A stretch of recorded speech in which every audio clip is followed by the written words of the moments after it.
lo que es la terapéutica de las enfermedades digestivas más comunes. ¿Ya? A ver, ustedes han recibido ya una clase sobre la parte clínica de este tema, ¿no? Entonces, si en algún momento alguna cosa no les queda claro, se confunden con lo que ya han revisado, no duden en preguntarlo, ¿ya? Eh, de hecho, yo sé más o menos, he visto pues cómo se hace una clase de clínica y bueno, ya abordan temas terapéuticos, ¿ya? Entonces me voy a centrar bastante en algunas cosas que probablemente no se mencionan en esa clase por falta de tiempo. Eh, a ver, ¿por cuál empezamos? Por esto. ¿Ya? Muy bien. Están viendo, ¿no?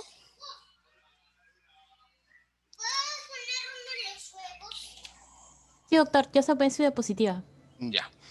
Muy bien, vamos a hablar primero sobre qué es el tratamiento de la dispepsia y la enfermedad por reflujo gastroesofágico, pero vamos a darle una pasada al tema de la gastritis, ¿ya? Porque eso es algo bastante común, ¿ya? Y que a veces es poco entendido. Gastritis para algunas personas Doctor, es... disculpe, Dime, ¿podría poner en pantalla completa? Porque se ve la diapositiva chiquita. ya, ahí te Ya, ahora sí, ¿ya? doctor, Sí. listo. Gastritis para algunas personas es un síntoma. Tengo gastritis, me arde mi estómago, estoy con gastritis, ¿no? Gastritis para nosotros los endoscopistas es una característica del estómago, es un estómago rojo, un estómago inflamado, ¿no? Gastritis para el patólogo es la presencia de neutrófilos polimorfos nucleares, mononucleares en el estómago, ¿no? Quizás esa sea la mejor definición de gastritis, pues es un término histopatológico, ¿no? Entonces, es la mejor manera de referirse a esta condición, ¿no? Porque lo que mencionamos como síntoma es el síndrome dispéptico, ¿no? Y la dispepsia es otra situación distinta. Eh, pero bueno, vamos a tratar de acercarnos a lo que se describe como gastritis. Y esto no es común, ¿ya? Por ejemplo, dentro de las gastritis agudas, lo que para mí es una cosa roja en el estómago, patólogo o en términos histopatológicos es la presencia de pus, la presencia de aire debajo de la submucosa, condiciones extremadamente raras, ¿no? Que probablemente el que no sea gastroenterólogo nunca lo va a ver en su vida. Esas serían el grupo de las gastritis agudas. Más relevancia tienen las gastritis crónicas, ¿no? Ahí van a encontrar las infecciosas, puede ser pues provocada por una bacteria, tuberculosis, en nuestro medio produce gastritis, puede ser provocado por un parásito, puede ser provocado por hongos, por cándida en un estómago que ha perdido su producción de ácido, también es raro. Las gastritis granulomatosas, como son las que se pueden ver en la enfermedad de Crohn, de la tuberculosis, de algunas enfermedades granulomatosas, también son raras. La expresión de la sarcoidosis en el estómago también es rara. Estas gastritis específicas, que son las siguientes, sí, desde el escenario especializado tienen alguna importancia. La colagenosa y la linfocítica pasan por una alteración inmunológica que produce depósitos de fibra colágena en la submucosa del estómago, o linfocitos, si tiene su traducción en todo el tubo digestivo, es una enfermedad de todo el tubo digestivo. Algún día probablemente sean consideradas dentro de la enfermedad inflamatoria intestinal, y la gastritis eosinofílica, ¿no? Donde en lugar de linfocitos lo que hay es eosinófilos. Raro también. Asociada a enfermedad inflamatoria intestinal, la enfermedad de Crohn, si han hecho ustedes la clase de enfermedad inflamatoria intestinal, saben que afecta a todo el tubo digestivo, puede haber úlceras de Crohn en el estómago.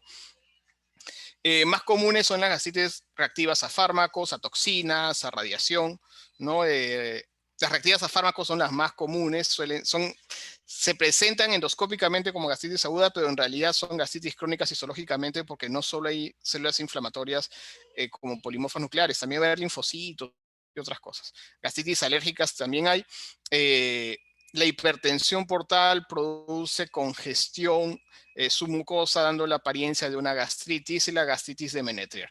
De estas condiciones que les he mencionado como gastritis crónica, probablemente las que tengan relevancia sean las asociadas a fármacos, sobre todo antiinflamatorios no esteroideos, para lo cual tenemos un slide específico, ¿no? A la radiación, ¿no? Sobre todo para las personas que están en radioterapia, y la hipertensiva portal, ¿no? Que esa se ve dentro del capítulo de hipertensión portal, porque el tratamiento es igualito para todas las condiciones que producen hipertensión portal. Pero vamos más allá, vamos a la gastritis crónica. ¿Y qué es lo que importa de la gastritis crónica? Lo que importa de la gastritis crónica es la atrofia, ¿ya? ¿Cuál es la relevancia de la atrofia? Realmente relevancia terapéutica no es lo más importante, pero sí su relación con el cáncer, por eso lo menciono, ¿ya? La proporción de atrofia, el tipo de atrofia, sí está en relación al cáncer, ¿no? Y esto es algo que ustedes van a encontrar ahora en los informes endoscópicos que les van a enviar cuando ustedes sean médicos, y es importante saber comprenderlo, ¿no? Parte por una endoscopía bien hecha, ¿no? Donde en el escenario ideal el médico debe enviarles fotos de todas esas áreas del estómago, del antro, del cuerpo, del antro dividido en 3, del cuerpo dividido en 2, del fondo, del ángulo independientemente del resto, ¿no? Eso va a permitir tener nos va a representar una buena evaluación. Y el estudio de biopsias, probablemente en los próximos años eso se va a difundir, eso se hace años, ¿no? Pero esa es una forma para detectar los estómagos que tienen riesgo de tener cáncer. Se le busca la atrofia y para eso hay que separar el estómago entre la región del cuerpo, donde va a venir un grupo de biopsias, y otro, la región del antro. Eso lo ve el patólogo en el microscopio, y lo que va a definir es si tiene atrofia leve, moderada y severa en el cuerpo, atrofia leve, moderada y severa en el antro, y eso va a dar estadio de la gastritis atrófica, ¿no? Que tienen estadios 0 o 1, que son situaciones de bajo riesgo, y estadios 3 y 4, que son situaciones de alto riesgo. ¿Alto riesgo de qué? De tener cáncer de estómago, ¿no? Y entonces, si yo tengo un paciente, ¿no?, que me llegó su informe endoscópico, le tomaron sus biopsias separadas de antro y de cuerpo, y tiene atrofia moderada en un lado y atrofia severa en el otro, aunque no tenga mi cuadrito, diré, oye, este paciente tiene riesgo de tener cáncer, y eso sirve para hacer seguimiento, ¿no? Esta es una propuesta de seguimiento, ¿no? Por ejemplo, un paciente que viene esta clasificación que se llama estadificación de Olga de la gastritis, también se puede hacer con metaplasia intestinal alto, tiene que tener endoscopía todos los años, ¿no? Porque probablemente desarrolle cáncer gástrico, ¿no? Entonces, esa es la implicancia de las gastritis, ¿ya? No, ya no más gastritis como término de hoy me arde, me duele, se me hincha, ¿no? Sino como un término histopatológico. Y cuando hablamos de que me arde, me duele, se me hincha, me fastidia, me lleno rápido, lo que estamos hablando es de dispepsia, ¿no? Los términos prácticos, la dispepsia es cualquier síntoma que está por encima del ombligo, ¿ya? Desde el año 88, Talley trató de definir esto como un malestar ubicado en la parte superior del abdomen, que puede estar o no en relación con la ingesta. En Roma 3 ya se consideró que el origen de estos síntomas están a nivel gastroduodenal. Esos síntomas deben ser dolor, ardor, sensación de pesadez, sensación de llenura, sensación de disconfort postpandreal. ¿Cómo se clasifica la dispepsia? El enfoque general es orgánica y funcional, ¿ya? Pero la orgánica es en la que vamos a encontrar o debemos buscar una causa estructural producto de la gastritis, de la dispepsia, ¿no? Como puede ser la úlcera, como puede ser un problema de la vesícula biliar, como puede ser una parasitosis, ¿no? Y obviamente cuando yo encuentro la causa, el tratamiento es para eso, ¿no? Tengo otro tipo de dispepsia, ¿ya? En la que no hay una evidencia de una causa orgánica, ¿no? O sea, no hay un diagnóstico específico, Y tiene evaluaciones mínimas o no consideramos pertinente una evaluación mínima porque el paciente está clínicamente bien. Podemos dar tratamiento, se llama dispepsia no investigada. Si hice mis evaluaciones mínimas y mi paciente sigue con síntomas, ¿no? Y no encontré nada, a eso se le llama dispepsia funcional. ¿Ya? Hay una clasificación de dispepsia funcional, ¿no? Dentro de los estudios que se deben contemplar para calificar a un paciente con dispepsia funcional es una endoscopía. Dentro de las causas de dispepsia orgánica tenemos infinidad, ¿no? Tenemos en la luz del tubo digestivo reflujo gastroesofágico, gastroparesias que se producen por la diabetes en pacientes operados, ¿no? Enfermedad vascular intestinal, neoplasias, parásitos, la diabetes también puede provocar cuadros dispépticos, las insuficiencias renales, cardíacas, suprarrenales, medicamentos como el uso de corticoides, hierro, levodopa, opiáceos, ¿no? Sildenafilo también, ¿no? Todas esas cosas producen cuadros dispépticos y esas son dispepsias orgánicas, ¿no? Eso tiene que estar dentro de la historia clínica. El interrogatorio que nos ayuda a discriminar esas causas orgánicas tiene que estar en la historia clínica. Los problemas pancreatobiliares también pueden provocar dispepsia. Entonces, como la dispepsia funcional resulta ser una condición bastante común, se han establecido criterios, ¿ya?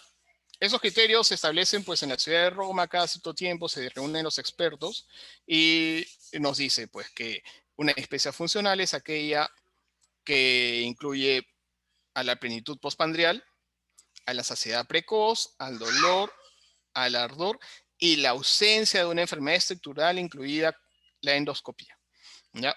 Entonces, por eso dirán, o sea, me siento lleno, ¿ya? Eso me han dicho es síntoma de cáncer, ¿no? Primero que eso es ya de cáncer avanzado, ¿no? Nuestro objetivo en el futuro es diagnósticos precoces y para eso usamos nuestra clasificación de la gastritis de Olga, ¿no? Pero no solo es cáncer, ¿no? Puede ser, de hecho, lo más común es que sea un problema funcional.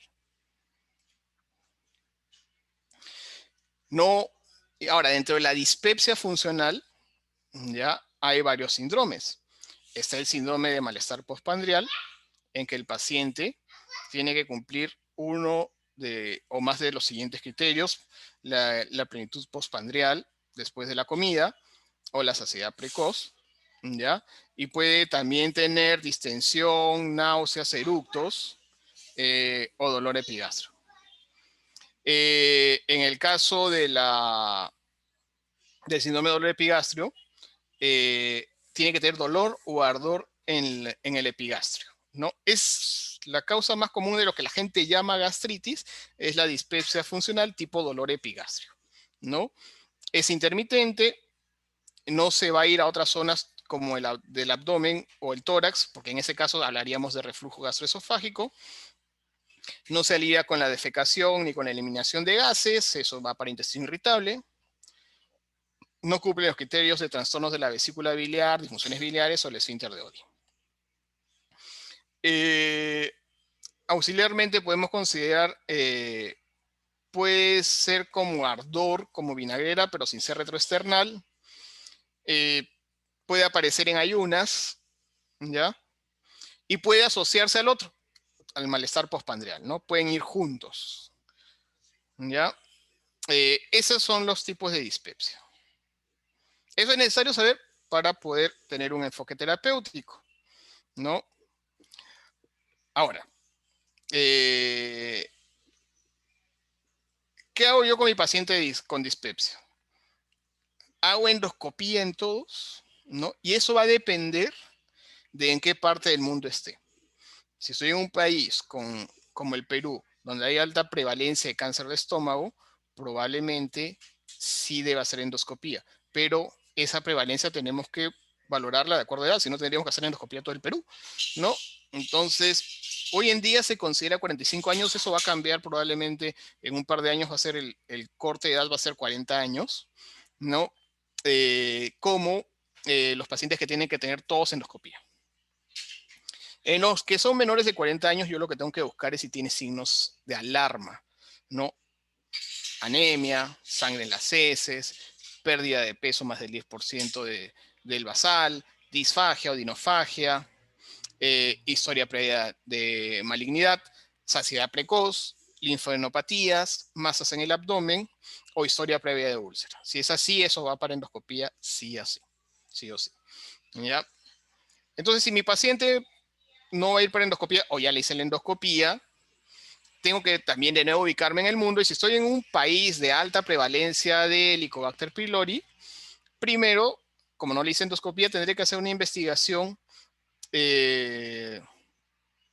no invasiva de Helicobacter pylori. Eso es un test de aliento o anticuerpos en heces. En el Perú no hay anticuerpos en heces, hay test de aliento, ¿no? Y si trato Helicobacter y con eso mejora, yo feliz. Es una dispepsia asociada a Helicobacter pylori, eso pasa en el 30% de los casos, ¿ya? Si no es así, si persisten los síntomas,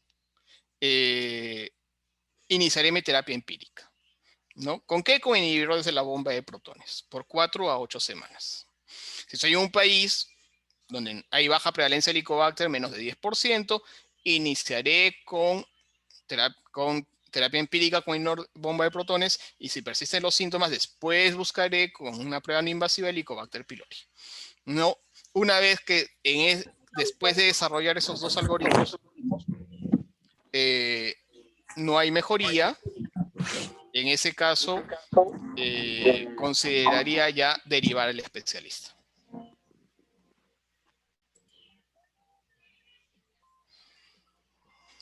Esto es más o menos lo mismo, ¿ya? La historia clínica y el examen físico es importante, y de rescatar la información en relación a los signos de alarma. ¿Ya? Si no hay signos de alarma, estoy en un país de baja prevalencia de Helicobacter pylori, o mi paciente tiene menos de 40 años, debo manejarlo como una dispepsia no investigada y considerar terapia empírica.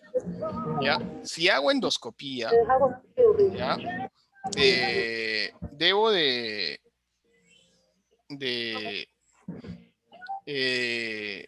hacer mi protocolo de endoscopía con mis biopsias diferenciadas de cuerpo y de antro y establecer el riesgo de desarrollo de cáncer, porque probablemente ese paciente no le vuelva a hacer endoscopía en algún buen tiempo.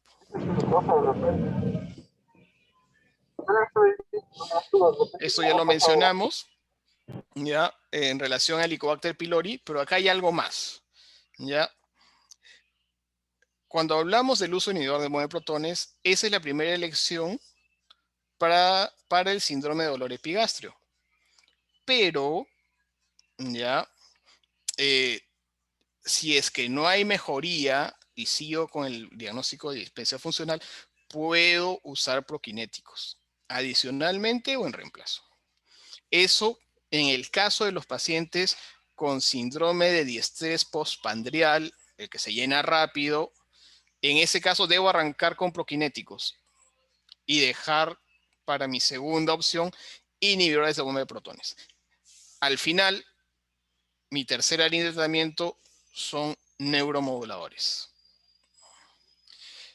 También es válido, ¿no? En la dispepsia funcional hay un modelo que es el modelo biopsicosocial, ¿no? Donde hay un componente emocional y medioambiental bastante importante. Por eso es que las terapias tipo acupuntura, el yoga, el ejercicio también tienen un efecto terapéutico, ¿no? Regula sobre todo la liberación de neurotransmisores gastrointestinales, ¿no? Eso también debe ser considerado, sobre todo después de que ya falló mi primera línea de tratamiento. Y bien, lo que habíamos mencionado es que el uso de inhibidores de protones son los medicamentos de primera línea, ¿ya? No hay una relación entre cuánto suprime el ácido y la respuesta, ¿no? Si en 8 semanas el paciente no mejoró, probablemente ya no va a mejorar con inhibidor de bomba de protones, ¿no? Y eso es importante porque uno de los grandes problemas que tenemos hoy en día con ese tipo de fármacos, que son de los más usados en el mundo, es que hay más gente usándolo que la gente que tiene enfermedades relacionadas al ácido, ¿no?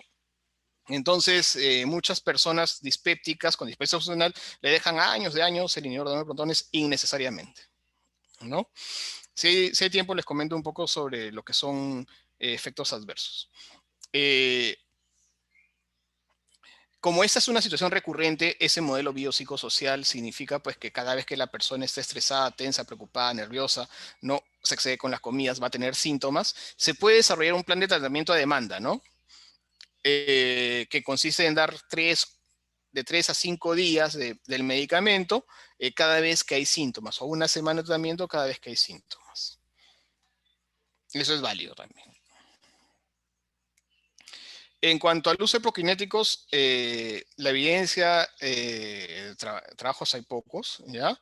Se considera un número necesario a tratar de 12 pacientes para tener beneficio con uno, por eso los van a ver siempre en segunda línea, ¿no? Ya han sido demostradas que la cisapida y la tegacerot no funcionan, ¿no? Hay un fármaco nuevo que es la cotiamida, que tiene ventajas sobre todo en el paciente que tiene diestrés postpandrial, el que se llena rápido,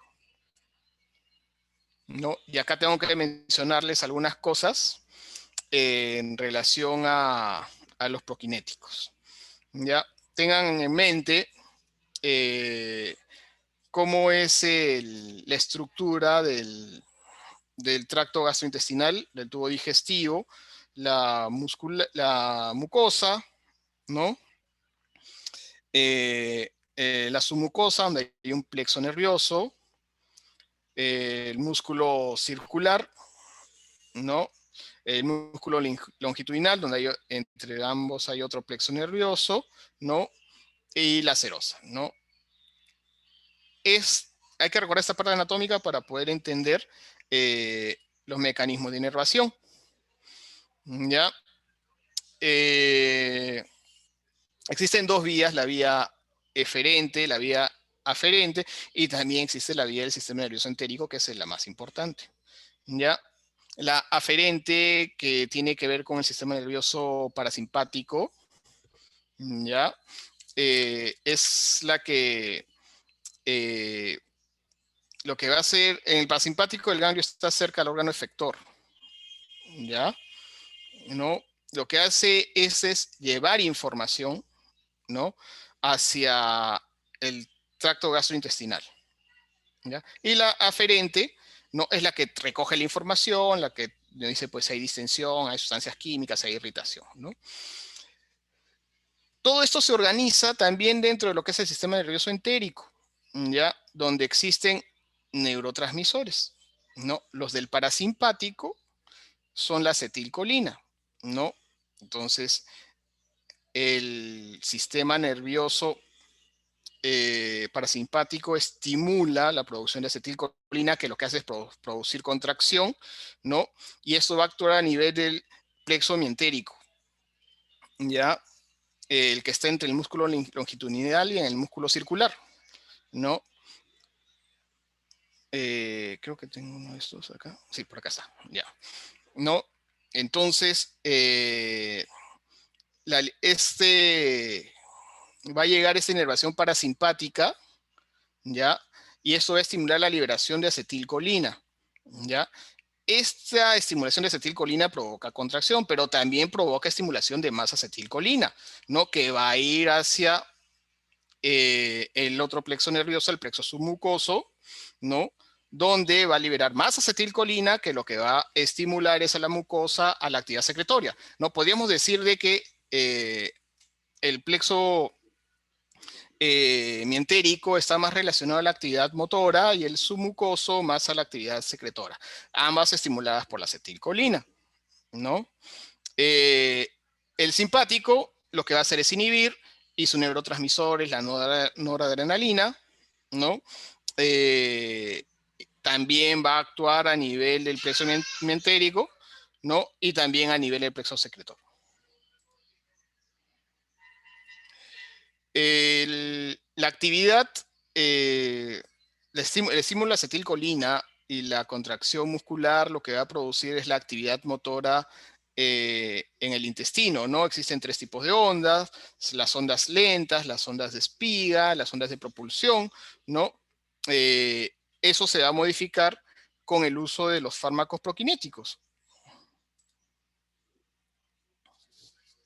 ¿no? Entonces, entre los fármacos proquinéticos, yo puedo tener aquellos que van a actuar a nivel del receptor de dopamina, ¿ya? La dopamina es una catecolamina, o sea, va por el lado del simpático, que es un inhibidor, ¿no? Si yo bloqueo al inhibidor, lo que yo tengo es mayor efecto de la acetilcolina y eso tiene un efecto proquinético, un efecto sobre la motilidad. Otra de las sustancias importantes a este nivel es la serotonina, ¿ya?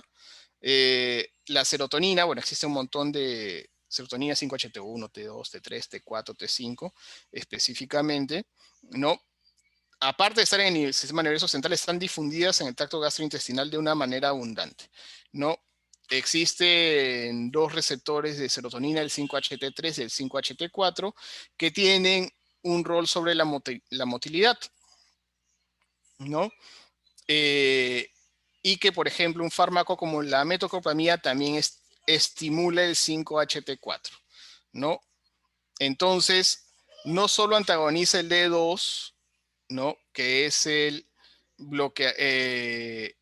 que bloquea la contracción, sino estimula el 5-HT4 promoviendo la contracción. La metoclopramida se absorbe por vía oral, se distribuye en proteínas plasmáticas, tiene una biodisponibilidad de 85%, su metabolismo es por sulfatación y conjugación con ácido glucurónico. La excreción es urinaria.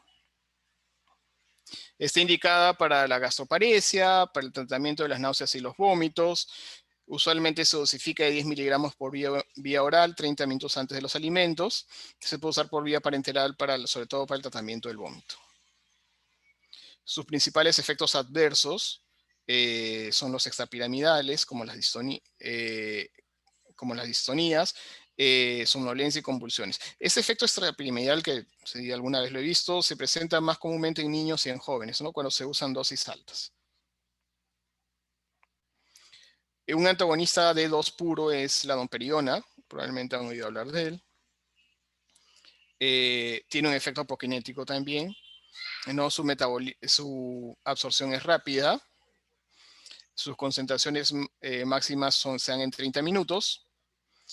También se une a proteínas plasmáticas, tiene una biodisponibilidad del 15% y su volumen de distribución es de 6 litros por kilo.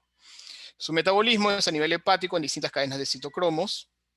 Su excreción es mixta, fecal y urinaria, o sea, el metabolismo hepático va a salir a las sales biliares, más o menos en 2/3, el resto se va a excretar por vía urinaria. Su dosis es de 10 a 20 miligramos 3 veces al día. No cruza la barrera hematoencefálica, por lo cual no tiene efectos extrapiramidales.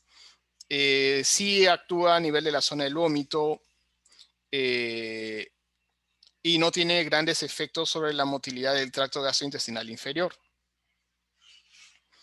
Les mencioné rápidamente hace un momento sobre los agonistas 5-HT4. ¿Ya? El receptor 5-HT4 ha sido una diana terapéutica muy usada por los trastornos de la motilidad en los últimos años, ¿no? Tenemos, por ejemplo, la cinitaprida, la cisaprida, ¿no? De ellos la cisaprida, que ha sido un fármaco súper prometedor, ¿no? Que es un potente agonista 5-HT4, que incluso servía para el estreñimiento. Fue retirado del mercado porque producía arritmias cardíacas y prolongación del QT. En la actualidad nosotros tenemos cinitaprida, ¿no? Que es un agonista 5-HT4 que no tiene efecto sobre el HT3, es antagonista de 2 débil, por lo cual no sirve para el vómito. Tiene una biodisponibilidad del 50 al 60%. Se metaboliza en los citocromos, en el 3A4 y en el 12A8. Su eliminación es renal casi un 70%, lo cual significa que hay que tener cuidado en los pacientes con insuficiencia renal, puede producir ligera sedación. La dosis es de 1 miligramo 3 veces al día, generalmente antes de los alimentos. Y otro de los agonistas 5-HT4 que no sirve para los cuadros de dispepsia, ¿ya? Es el prucalopride, ¿no? Que su principal efecto, y en eso sí sirve bastante bien, es para el estreñimiento crónico, ¿ya? Sobre todo aquel que no responde a laxantes convencionales. Sus dosis van de 2 a 4 miligramos al día. Su excreción es renal. Este es otro tipo de fármaco. Habíamos mencionado el rol de la acetilcolina en la promoción de las contracciones del tracto gastrointestinal. Entonces, si yo inhibo la acetilcolinoesterasa, que es la enzima que degrada la acetilcolina, no voy a tener mayor cantidad de acetilcolina que va a actuar sobre el receptor muscarínico, ¿no? Y también va a generar mayor liberación de acetilcolina. Eso va a tener un efecto prokinético, por eso es que tiene ese beneficio sobre el síndrome de diestrés postpandreal. No, acatiomida no hay en el Perú, pero probablemente en algún momento va a llegar, así que probablemente ustedes sí lo van a conocer. Una vez que fallan los inhibidores de bomba de protones y fallan los prokinéticos, nos quedan los neuromoduladores, ¿no? Las sustancias psicotrópicas son eficaces, el número necesario a tratar es de 6, ¿no? El problema son sus efectos adversos, ¿no? Tenemos a los antidepresivos tricíclicos como amitriptilina y imipramina, los antipsicóticos como el sulpiride y su derivado que es el levosulpiride, ¿no? Tienen más efectos adversos que el placebo, pero son una terapia de rescate. No, acá deberíamos incluir también a los inhibidores de la recaptación de serotonina. De hecho, la paroxetina, ¿no? Tiene un efecto importante en la acomodación del bolo alimenticio en el estómago, ¿no? No hay todavía metaanálisis de eso, pero probablemente entre paroxetina y sertralina sean los fármacos neuromoduladores que mejor se acomoden para los pacientes con dispepsia funcional.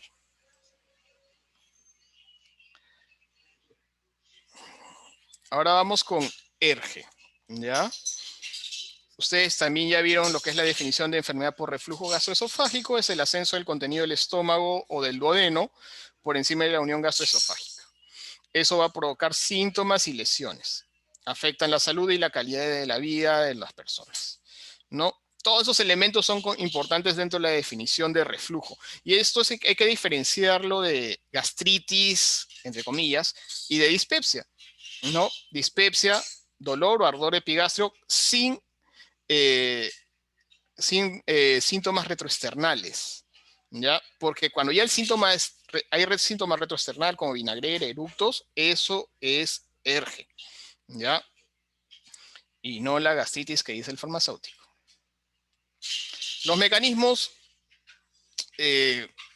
son complejos, ¿ya? Pero hay que entender el estómago como una bolsa, ¿ya? Y lo que pasa es que es una bolsa mal cerrada, en el caso del reflujo, y todo lo que llega al estómago se regresa, ¿ya? Así que entenderlo.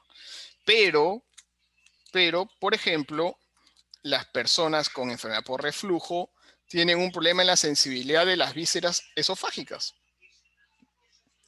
El espacio que hay entre las células epiteliales del esófago se separa exponiendo las fibras, estas fibras que llevan la información aferente del tracto digestivo al ácido.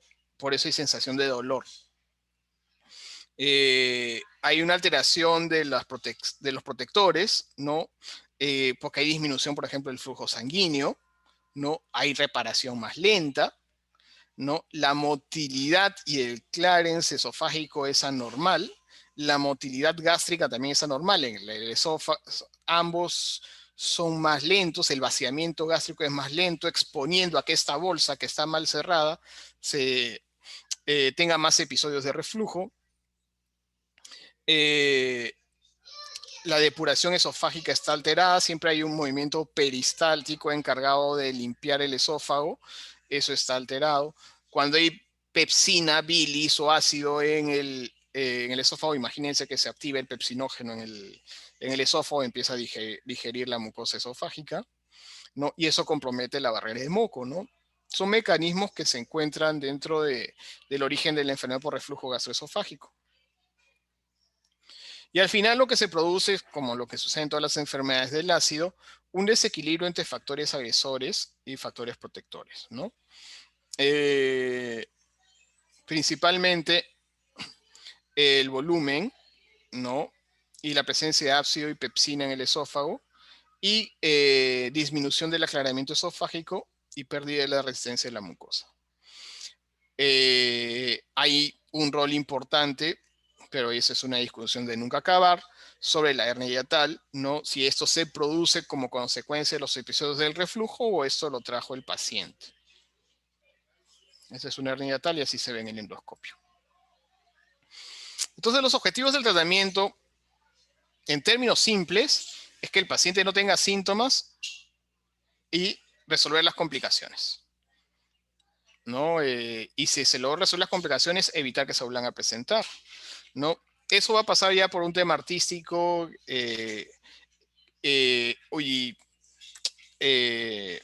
endoscópico, de definir si el paciente tiene reflujo gastroesofágico con o no tiene esofagitis, ¿no? Porque ambos te marcan pautas distintas en el tratamiento. En el paciente con ERGE sin esofagitis, que es bastante común, el objetivo es quitarle el síntoma. Y en el paciente con esofagitis, el objetivo es resolver la esofagitis. Así ya le hayas quitado el síntoma. Hay un espacio entre las esofagitis típicas establecidas por los criterios de Los Ángeles y las formas erosivas que no llegan a cumplir esos criterios y el paciente sintomático. Hay que considerar también de que la esofagitis puede ser debido a otras causas. Aquí entra el reflujo biliar, ¿no? Eso pasa en el 10% de los pacientes. Podemos tener un paciente con reflujo gastroesofágico sin erosiones, pero tiene manifestaciones extraesofágicas como reflujo laríngeo. Eso nos marca otro objetivo de tratamiento. Los pacientes con manifestaciones extraesofágicas requieren dosis más altas de inhibidores de bomba de protones. Y hay otras condiciones que podríamos tener que diferenciar del reflujo, como globo retroesternal, la apnea de sueño, que podría o no podría estar asociado al reflujo, pero podría también estar asociado a otras condiciones. Esto seguro también ya lo vieron en sus clases. La clasificación sindrómica del ERGE, esofágico y extraesofágico, ¿no? Vamos a abocarnos mucho en el tema del tratamiento de los síndromes típicos, ¿ya? Los síndromes extraesofágicos van a tener que ir al especialista, ¿no? También un poco de lesión de los síndromes de lesión de mucosa, pero obviamente el cáncer, el Barrett, eso va a tener que tener seguimiento y manejo especializado. Así se ve una laringitis, por ejemplo, esos cambios son bien específicos en una endoscopía, ¿no? Estas laringitis muy superficiales, pero acá hay hiperemia de la mucosa laringea, ¿no? Esa es una laringitis por reflujo. Tenemos complicaciones inflamatorias, la esofagitis, que puede ser pequeñas erosiones, una erosión longitudinal de 10 milímetros, unas grandes erosiones longitudinales no confluentes, Los Ángeles C, o una erosiones confluentes que afectan los 4 cuadrantes, son Los Ángeles D. Por ejemplo, esta esofagitis tiene alto riesgo de estenosis, ¿no? A diferencia de esta, ¿no? Entonces, mi objetivo de tratamiento no solo ya es resolver esofagitis, también resolver la estenosis.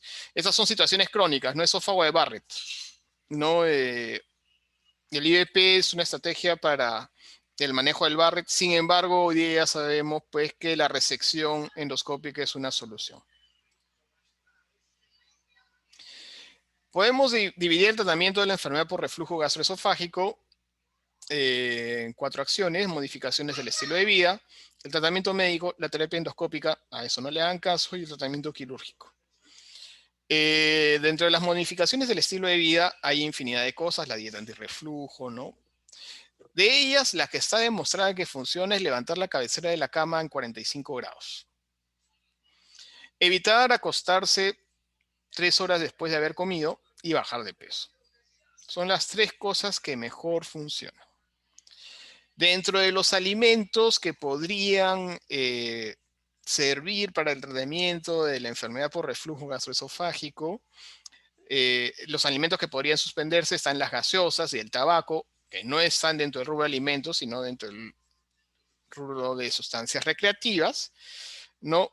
El café y las plantas aromáticas, porque aumentarían la cantidad de episodios de reflujo. En cuanto al tratamiento médico, el tratamiento médico es disminuir la acidez. No hay antiácidos, alginatos, que actúan tópicamente. Los inhibidores del homeoprotones son aquí el gol estándar de tratamiento. Los antagonistas de los receptores H2, la ranitidina, prokinéticos con un efecto relativamente incipiente, ¿no? No tiene un gran efecto sobre el ERG. A nivel endoscópico existe la fundoaplicatura transoral, no ha demostrado ser efectivo, es un prototipo en realidad. Existió en el año 2005 un sistema llamado Streta, que se retiró 2 años después, dejando para un grupo selecto de pacientes que el previo estudio manométrico, impedanciometría, no la fundoclipatura quirúrgica, que puede ser laparoscópica, y una terapia experimental con un anillo magnético. Lo que les mencionaba son los estilos de vida, no bajar de peso, elevar la cabeza de la cama funcionan. La eliminación de alimentos debe ser selectiva. Ya, eso está demostrado por si acaso. Ya, sobre todo hay que preguntarle al paciente si el café le cae mal, el chocolate le cae mal, los picantes le caen mal, el exceso de grasa le cae mal, la gaseosa le cae mal, la menta le cae mal. Sistemáticamente, si se quiere eliminar, eso es lo que se tiene que eliminar, porque bueno, de aquí nada es comida. No son cosas que pues se tienen que eliminar para prevenir diabetes, hipertensión, ¿no? Pero en realidad la dieta debe ser selectiva de apuntar a lo que el paciente le cae mal. ¿Ok? Y de repente puede haber sustancias que no están dentro de esta lista y que le caen mal al paciente. Eso se va a tener que retirar. Evitar las prendas ajustadas. Bajar de peso ayuda en eso. Evitar el uso de caramelos, chicles, el tabaco sí es fatal. Y hay que hacer una serie de ejercicios de respiración que fortalecen la barrera antirreflujo. La cantidad de episodios de reflujo disminuyen solo con bajar de peso. Para que un paciente tenga síntomas de reflujo, tiene que tener más de 30 o 40 episodios de reflujo al día, ¿no? Solo bajando de peso, estamos ahí muy cerquita del 40. ¿Ya? El obeso tiene pues como 80 episodios de reflujo al día, el sobrepeso también tiene cerca de 50 episodios de reflujo al día. Ese paciente va a tener síntomas, ¿no? Entonces probablemente una de las medidas más importantes sea bajar de peso. Estos pacientes con reflujo, si tienen hernia hiatal, no son candidatos para técnicas como la colocación de balón intragástrico, y son más los pacientes para cirugía bariátrica, ¿no? Y eso también hay que tenerlo en cuenta.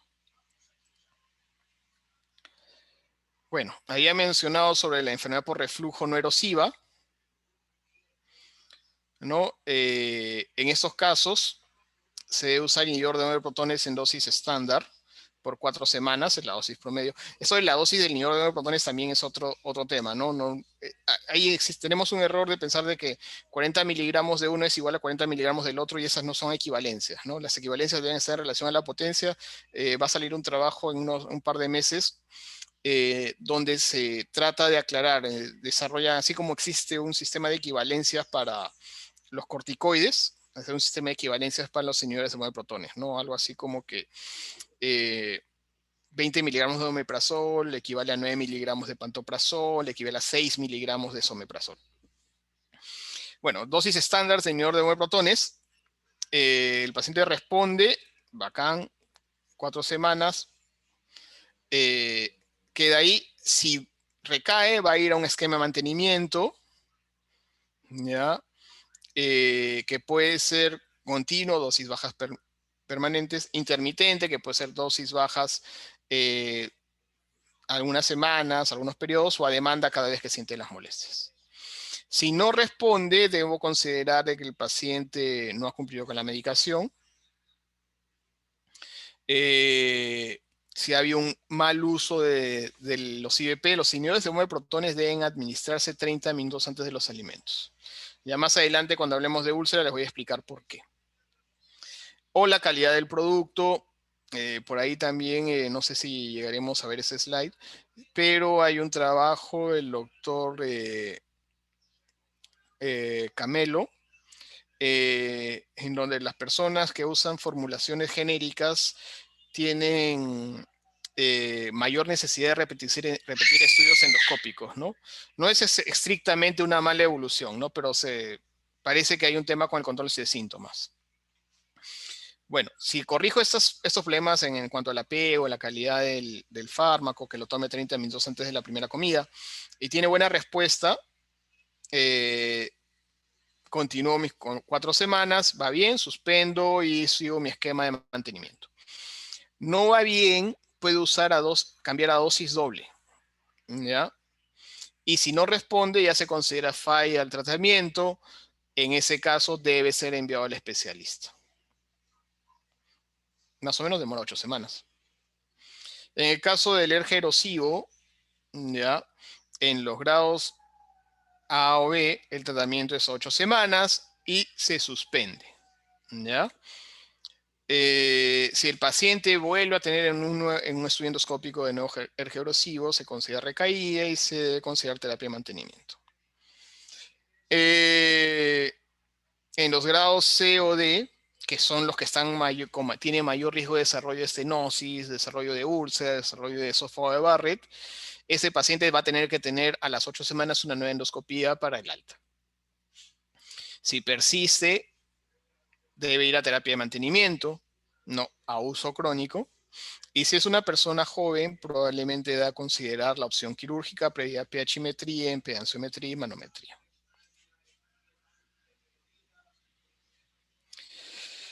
Esto es básicamente, se refiere a eso, a la falla de los IVP, ¿no?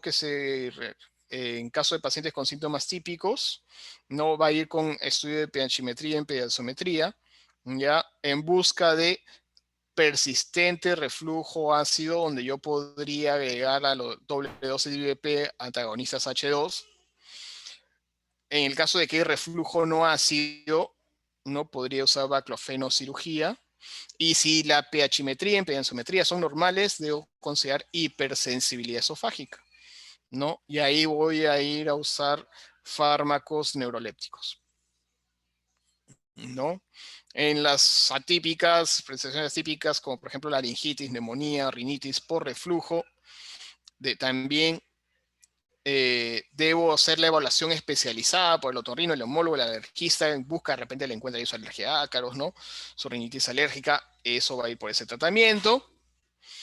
En cuanto a la pHimetría, si es ácida, iré por el camino del ácido, duplicaré dosis, agregaré antagonistas H2. Pensaré en el tema de los metabolizadores, ¿ya? Y si es normal, usaré analgésicos viscerales, ¿no? Usaré misertalina, paroxetina, amitriptilina. Existe un inhibidor de protones que ha salido casualmente por los temas de reflujo, ¿no? Que a diferencia de los inhibidores de protones tradicionales, este bloquea la captación de potasio por la bomba de protones, ¿no? Inhibe competitivamente la captación de potasio. Este es más potente que los inhibidores de bomba de protones tradicionales, lleva el pH de más de 6, ¿no? Es el vonoprazán.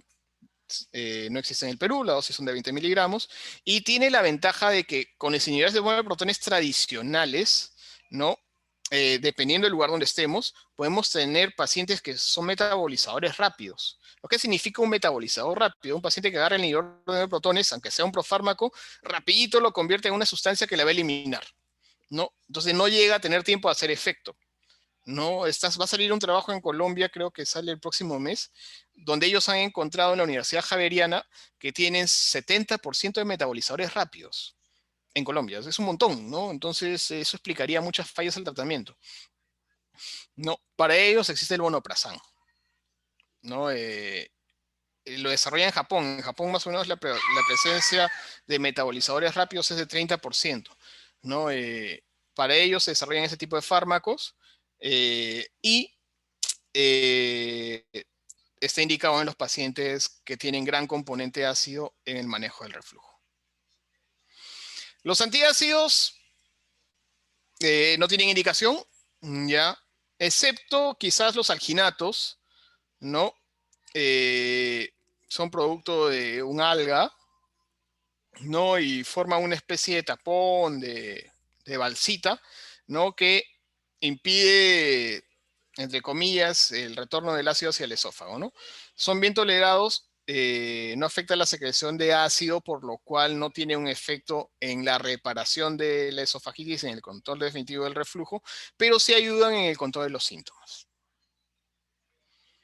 La cirugía, ya esta es la fundoplicatura endoscópica, es una opción, sobre todo en pacientes que tienen reflujo documentado por estudios pH-métricos e impedanciométricos.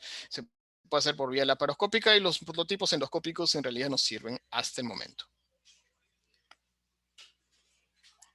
¿Alguna pregunta hasta acá, muchachos?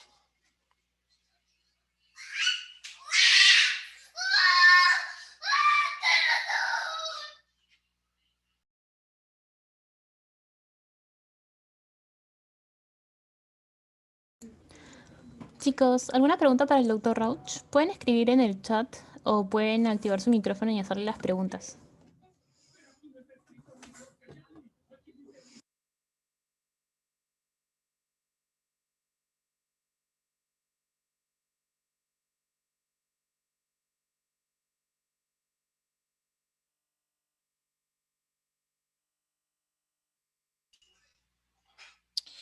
Muy bien, seguimos avanzando entonces. Sí, doctor, creo que avanza nada más. Ya se nivelan esas preguntas. Tratamiento de la úlcera. ¿Ya? ¿Qué es la úlcera? Es una solución de continuidad, ¿no? Que puede estar en el estómago, el duodeno, ¿ya? Afecta generalmente la mucosa, puede llegar a ser la submucosa, pero generalmente solo la mucosa. ¿Ya? Es un desbalance entre factores agresores y protectores en el estómago. ¿Ya? Normalmente esto está en balance, ¿no? Saben que en el estómago hay ácido, ¿no? Y el ácido es un agresor, ¿no? Pero tiene un balance pues con la producción de moco, la producción de bicarbonato, el flujo sanguíneo, la reparación del epitelio, ¿ya? Cuando esto se pierde el balance, se produce la úlcera. Dentro de las causas de úlcera, la más importante es la infección por Helicobacter pylori, sobre todo la úlcera duodenal, ¿ya? En estómago cada día es más importante el uso crónico de antiinflamatorios no esteroideos, ¿ya? Eso es algo que hay que tener en cuenta. También, ¿no? La etiología de la úlcera, si nos ponemos a ver el gráfico, es Aedes y Helicobacter, ¿ya? Las otras causas, Solingerelli, son las úlceras infecciosas, las úlceras por virus, las úlceras asociadas a enfermedad de Crohn son extremadamente raras, ¿no? Entonces, si ustedes ven úlcera, piensen en Helicobacter o AINE. Y el AINE sale del antecedente y el Helicobacter sale o del test no invasivo o de la biopsia en la endoscopia. Estos factores agresores y protectores están siempre en balance hasta que aparece el antiinflamatorio o aparece el Helicobacter y lo rompe. Ya hay que recordar un poco de anatomía funcional. Las células parietales son las encargadas de secretar el ácido, ¿no? Y las células G, las productoras de gastrina, son las que estimulan la secreción de ácido.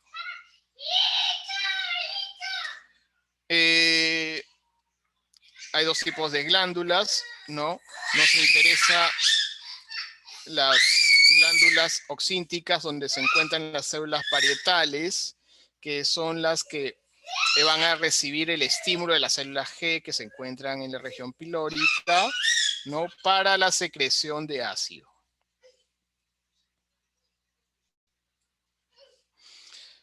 Eso es para recordar los estímulos de la secreción de ácido, ¿no? Tenemos, acuérdense del estímulo parasimpático, la acetilcolina. Ya, la acetilcolina es de la fase cefálica, ¿no? Viene del sistema nervioso central, es la que se une al receptor muscarínico, ¿no? Y estimula la producción, la actividad de la bomba de protones. Las células enterocromoafines, van a liberar por estímulo de la gastrina,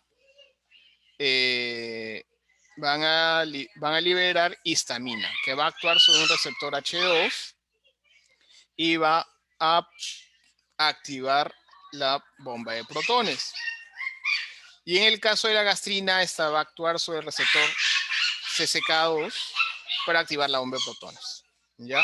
El principal estímulo es la gastrina, porque la gastrina no solo actúa sobre el CCK2, este CCK2 también está en la célula enterocromafin que estimula la producción de histamina. ¿Ya? Los mecanismos intracelulares por los cuales se produce la actividad de la bomba de protones están mediados por adeniciclasa o por el sistema de calcio. La inhibición es la somatostatina, la célula D. Esto es algo que tienen que tener en cuenta. ¿Ya? La célula parietal habitualmente, cuando no estamos comiendo, está con sus bombas de protones inactivas, o sea, dando vueltas ahí en su célula parietal, ¿no? Cuando llega la comida al estómago, ¿no? Y se distiende y se estimula la secreción de gastrina que se va al receptor CCK2 de la célula enterocromafin, ¿no? Que va a que activa el sistema de calcio dentro de la célula, el CCK2 de la célula enterocromafin, estimula la histamina, ¿no? Para el receptor H2, que activa el AMP cíclico, lo que hace es activa esas túbulo-vesículas, ¿ya? Y miren cómo aquí estas subunidades de la bomba de protones, ¿no? Se acercan hacia la luz de la bomba. Eso es lo que hace la comida. Por eso es importante que el paciente, antes de usar un inhibidor de bomba de protones, haya comido, ¿ya? Porque mientras más subunidades alfa estén expresadas en el borde de la célula, que es donde va a llegar el inhibidor de protones, más bombas de protones se van a inhibir, ¿no? Sobre todo porque esa es una unión irreversible. Entonces se inhibe de manera irreversible la bomba de protones, ¿no? Entonces el objetivo para lograr disminuir la acidez de manera importante es bloquear más o menos el 80% de bomba de protones. Con eso puedo llegar a pHs de 4, ¿no? 4.2. Y eso es lo que hacen los inhibidores de bomba de protones, ¿no? Que son los principales fármacos, ¿ya? En el control de la acidez. Existen otro tipo de medicamentos, existen los que actúan contra los receptores H2, ¿no? Los bloqueadores de receptores H2, ahí está la ranitidina, la cimetidina, la famotidina, ¿no? Existen los tópicos como los antiácidos, ¿ya? Pero los más importantes son los inhibidores de la bomba de protones, que lo que hacen es bloquear la secreción de ácido, ¿no? Estos son profármacos y para activarse requieren un medio ácido. Se van a difundir a las células parietales, ahí a esas hendiduras que les había mostrado, y se van a acumular en esos canalículos secretores. Lo que van a hacer es formar algo que se llama una sulfenamida, ¿ya? Eso evita que se regresen del canalículo, ¿no? Que se retrodifunda. Y hace que se una de manera covalente y irreversible con el grupo sulfidrilo, una sulfenamida con un sulfidrilo de las cisteínas de la bomba hidrógeno-potasio TPasa. El inhibidor de bomba de protones, cuando está en la sangre, está en pH 7.4 y está inactivo, ¿no? Llega al citosol de la célula, pH 7.3, está inactivo, ¿no? Se difunde hacia el ácido, donde el pH es menor a 2, y se forma la sulfonamida, que es lo que hace que evita que se salga del canalículo secretor y se une a la bomba de protones, ¿no? Eso es lo que hace el omeprazol, ¿no? Se hace la sulfenamida cíclica, se une a la bomba de protones a través de un complejo enzima sulfenamida, que es un enlace sulfídrico. ¿Cómo están formulados los inhibidores de bomba de protones? Son generalmente gránulos de recubrimiento entérico. ¿Por qué tienen que ser gránulos con recubrimiento? Porque son moléculas sensibles al ácido, ¿no? El ácido las activa, pues, ¿no? Entonces nosotros no queremos que se activen en el estómago antes de ser absorbidas, son profármacos, ¿no? Entonces tienen que superar la barrera del ácido, por eso tienen que tener una protección, ¿ya? Hay tabletas de liberación retardada, cápsulas de liberación retardada, ¿ya? Gránulos de liberación retardada. Hay una formulación discutible todavía, que es una que viene con bicarbonato de sodio.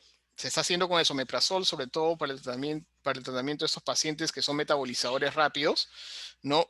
Para que se absorba también en el estómago, ¿no? Pero en realidad la superficie de absorción del intestino es mucho más amplia que el estómago, por más que la vasculatura, que es el argumento de los que manifiestan de que se puede absorber por el estómago, que la vasculatura del estómago es de mayor calibre, ¿no? La superficie de absorción del intestino es mayor. Entonces, bueno, se activan en el ácido y se tienen que dar 30 minutos antes de las comidas. Se unen a proteínas plasmáticas y se metabolizan en los citocromo P2C19 y el P3A4. ¿Ya? Y acá hay una historia, ¿no? El tema de los metabolizadores que ya les he mencionado, ¿no? Los metabolizadores rápidos son pacientes que no van a responder satisfactoriamente a estos fármacos. La excreción es hepática. ¿Ya? Entonces acá, bueno, este es el metabolismo de los inhibidores de bomba de protones, ¿no? El objetivo del fármaco es convertirse en la sulfenamida, ¿no? Y para eso, primero tiene que pasar por la cadena de citocromos en el hígado, ¿ya? Todos van a pasar por el 12-19. ¿No? Entonces las mutaciones genéticas que convierten esto en un corredor vial que hace que se metabolice rápido, inactivan rápidamente, hacen que pierda efecto el medicamento, ¿no? Por ejemplo, la diferencia entre los distintos tipos de inhibidores de bomba de protones está acá, ¿ya? ¿Qué pasa, por ejemplo, con el S-omeprazol, que es el esomeprazol, ¿no? El S-omeprazol, ¿ya? Se metaboliza más lento que el omeprazol, ¿no? Entonces eso hace que su efecto en la inhibición de ácido sea un poco mayor. El pantoprazol, por ejemplo, se une rapidito al CYP1219, ¿no? Y también se metaboliza por otro camino, que es el CYP3A4, ¿no? Eso que hace que se una rapidito hace que tenga efecto más rápido, ¿ya? Pero esa velocidad también hace que no se bloqueen tantas bombas de protones porque se metaboliza un poquito más rápido, ¿no? Entonces no es tan potente, pero su efecto empieza antes. El rabeprazol, por ejemplo, va por otro camino, va por el CYP3A4 mayoritariamente, ¿no? Entonces podría ser un buen fármaco para evitar a los metabolizadores rápidos dependientes del CYP1219. No, en eso radica la potencia del rabeprazol, ¿ya? En cuanto a la dosificación estándar, el omeprazol es 20 miligramos, lansoprazol 15 miligramos, rabeprazol 20 miligramos, pantoprazol 40 miligramos y esomeprazol 40 miligramos. Todos 30 minutos antes de la primera comida. ¿Ok? En cuanto al tiempo de tratamiento para las úlceras, para la úlcera gástrica esto se administra durante 4 semanas y para la úlcera duodenal 6 semanas, siendo en algunos casos la erradicación del Helicobacter pylori suficiente para el tratamiento de las úlceras. Los agonistas H2, tengo que mencionarlos, ya compiten de manera reversible con el receptor de histamina, son la cimetina, el ranitidina, la fometina, la nisatina, suprimen la secreción gástrica en 24 horas casi un 70%, tienen eficacia, cicatrizan el 70% de las úlceras gástricas y 85% de las duodenales después del tratamiento. Se absorben por vía oral, ¿no? Su concentración máxima es más o menos 1 a 3 horas y es inmediata cuando se administra por vía endovenosa. Se une a proteínas plasmáticas, se metaboliza en el hígado y su excreción es renal. Puede producir diarrea, cefalea, somnolencia, fatiga. Cruzan la barrera placentaria y se excretan por leche materna. Más raro es que haya confusión, delirio. El gran problema...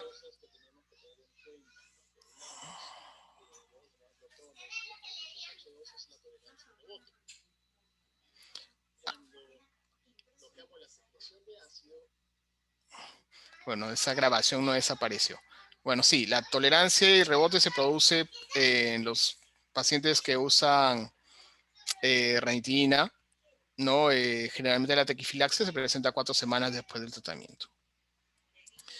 ¿Qué problema hay con estos medicamentos? Pues parece que están asociados a mayor riesgo de desarrollo de algún tipo de neoplasia.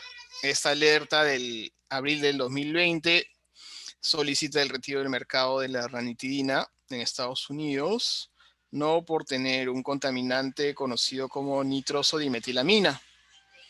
No, hasta ahora no se ha superado esa observación, ¿no? Por lo que es un medicamento que tiene que ser usado con cuidado. Y siendo los inhibidores de bomba de protones más seguros, más potentes y casi de igual precio, me parece que hoy en día en el tratamiento de la úlcera no hay mucho lugar para los antagonistas H2. Los antiácidos son superiores a placebo, pero su eficacia es casi despreciable. Sirven para el alivio de los síntomas, sobre todo en los pacientes que tienen síntomas dispépticos, ¿no? Ojo que las úlceras muchas no tienen síntomas y son hallazgos en una endoscopía de rutina, una endoscopía de despistaje, ¿no? Entonces, en esos casos probablemente no se debe indicar un antiácido. Si el paciente tiene muchos síntomas, quizás no podemos dar asociaciones de aluminio con magnesio. Supuestamente se unen a la pepsina y la inactivan, ¿no? Pero no es suficiente para resolver los problemas de las úlceras. Tienen que administrarse 1 y 3 horas después de las comidas y al acostarse. Se puede dar cada 30 o 60 minutos, presentaciones en polvo y en suspensión. Pueden provocar insuficiencia renal, aumento del pH, hipercalcemia, estreñimiento de las sales de aluminio y diarrea de las sales de magnesio. Como les había mencionado, una de las principales causas es Helicobacter pylori, y para eso tenemos una presentación aparte, ¿ya? Pero los AINES también son una causa importante de úlcera péptica. Entonces, hay un grupo de pacientes en los que tenemos que prevenir que se presente una úlcera por AINES o una gastropatía por AINES. En términos de gastropatía, no gastritis. Para eso, tenemos que considerar el riesgo gastrointestinal. ¿Ya? Ustedes saben pues, que los AINES también tienen su problema cardiovascular. ¿No? El paciente obviamente si tiene bajo riesgo de enfermedad gastrointestinal y bajo riesgo de desarrollar un problema cardiovascular puede usar cualquier antiinflamatorio. Si el paciente tiene bajo riesgo una enfermedad gastrointestinal, ¿qué es el alto riesgo gastrointestinal? Es aquella persona que tiene una úlcera, ¿no? Que usa anticoagulantes, que usa corticoides, ¿no? O sea, que tiene riesgo de tener un problema gastrointestinal. El antecedente de úlcera es fundamental, ¿no?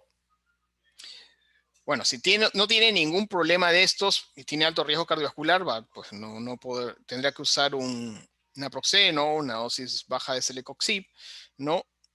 Y si tiene alto riesgo cardiovascular y ya está usando aspirina, tendrá que usar celecoxib, ¿no? Nos interesa a los pacientes con alto riesgo gastrointestinal, alto riesgo de úlcera, ¿no? Si tiene bajo riesgo de una enfermedad cardiovascular, tendrá que usar celecoxib y siempre asociado a un inhibidor de modo de protones para protección. Si el paciente tiene alto riesgo gastrointestinal, tiene una úlcera y tiene alto riesgo cardiovascular, ¿no? Hay que tratar de evitar el AINE o tendría que usar naproxeno con un inhibidor de modo de protones a baja dosis. ¿Ya? Baja dosis celecoxib también podrían ser usadas en vez del naproxeno, no más de 200 miligramos. Y si tiene alto riesgo cardiovascular y ya usa aspirina, se tiene que insistir en evitar el AINE o en el peor de los casos usar una baja dosis de celecoxib siempre asociado a inhibidores de bomba de protones. Estas son las úlceras, ¿no? Esto ya también lo han visto ustedes, la clasificación de Forres, el sangrado en chorro, el sangrado en napa, ¿no? El vaso visible, acá se ve el vasito, es un vasote, un coágulo adherido, ¿no? La mancha plana y la base limpia, ¿no? De estos cuales tienen riesgo de resangrar, el Forres 1A, el 1B y el 2A. El 2B, pues va a depender de lo que hay debajo de esto, ¿no? A veces debajo de esto hay un vasazo y entonces eso tiene alto riesgo de sangrado, ¿no? Estos 4 pacientes, pues no le van a dar a ustedes esomeprazol, ¿no? Esto debe ir a tratamiento endoscópico.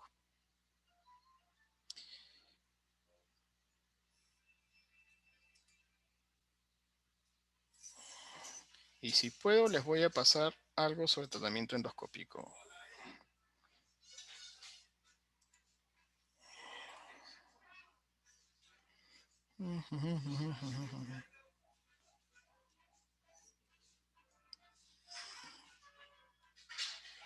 No está.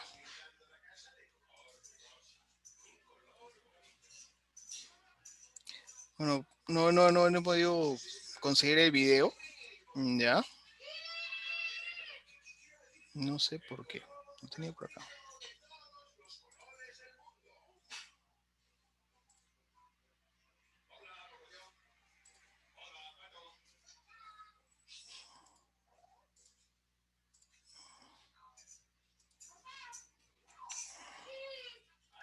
Bien, la idea es que, por ejemplo, en el tratamiento endoscópico de esas lesiones, lo que se hace es se inyecta soluciones esclerosantes como la adrenalina. Bueno, la adrenalina tiene un efecto tapón, no esclerosantes como el polidocanol. Y lo otro que se puede hacer también es colocar sustancias, métodos mecánicos como el clip. Hay métodos térmicos que generan coaptación térmica y eso tiene un efecto hemostático, ¿no? Cuando esos tratamientos fallan, lo que se procede es al tratamiento quirúrgico, ¿no? Cada día hay menos tratamiento quirúrgico, ¿no? Con el avance de los métodos endoscópicos ya no hace falta operar tantos pacientes. ¿Preguntas, chicos?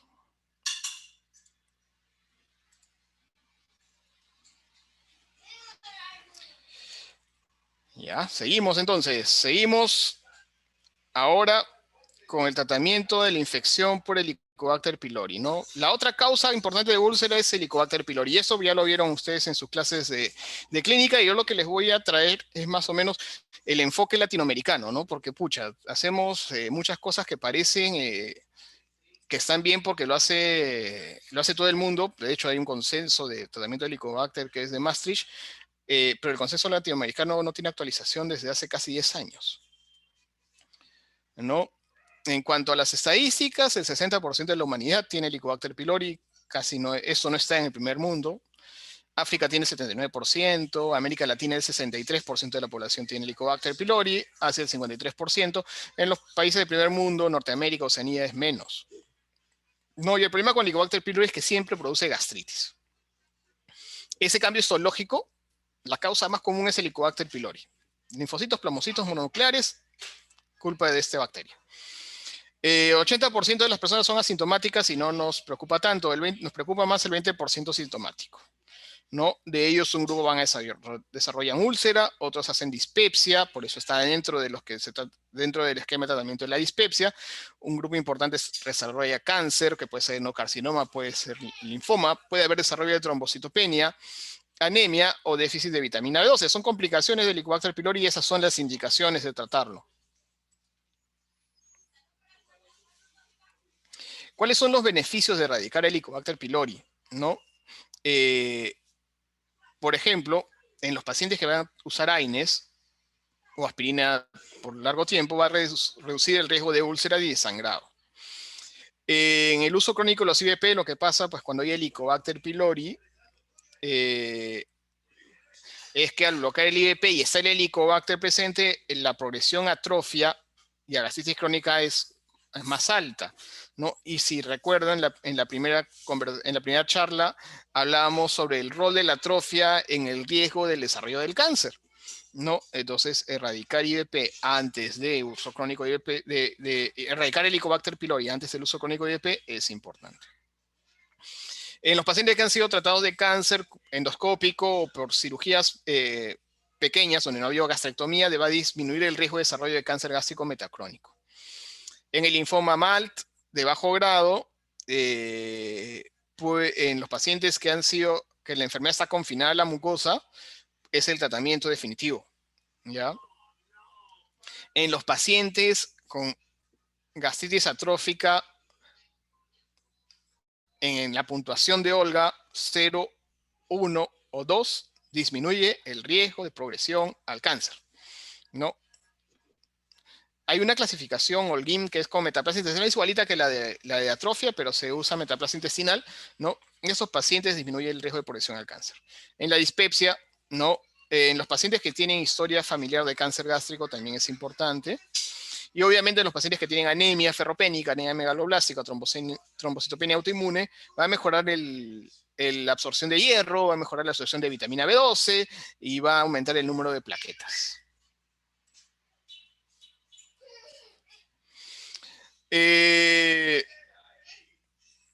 Por ejemplo, en ese caso, en la prevención de los pacientes que usan antiinflamatorios no esteroideos, ¿no? El riesgo de desarrollo de úlcera en los pacientes de úlcera duodenal en los pacientes que usan antiinflamatorios no esteroideos, el Helicobacter pylori positivo es mucho más alto y significativo que en los pacientes que no tienen Helicobacter pylori. Otra indicación más reciente es en los pacientes que van a ser sometidos a cirugía bariátrica, ¿no? Porque la probabilidad de desarrollar úlceras marginales, o sea, en el borde de la sutura, es alta. De hecho, en esa parte del estómago que ha sido removida, a veces en algunas cirugías dejan un pedazo, puede desaparecer cáncer, ¿ya? Y en estos estómagos, ¿no? Donde la cantidad de células parietales va a empezar a aumentar para reemplazar las que se han retirado, también puede haber desarrollo de cáncer, ¿no? Entonces, para prevenir úlceras marginales y cáncer del remanente gástrico, es necesario erradicar el Helicobacter pylori y verificar su erradicación en los pacientes que han sido sometidos a cirugía bariátrica.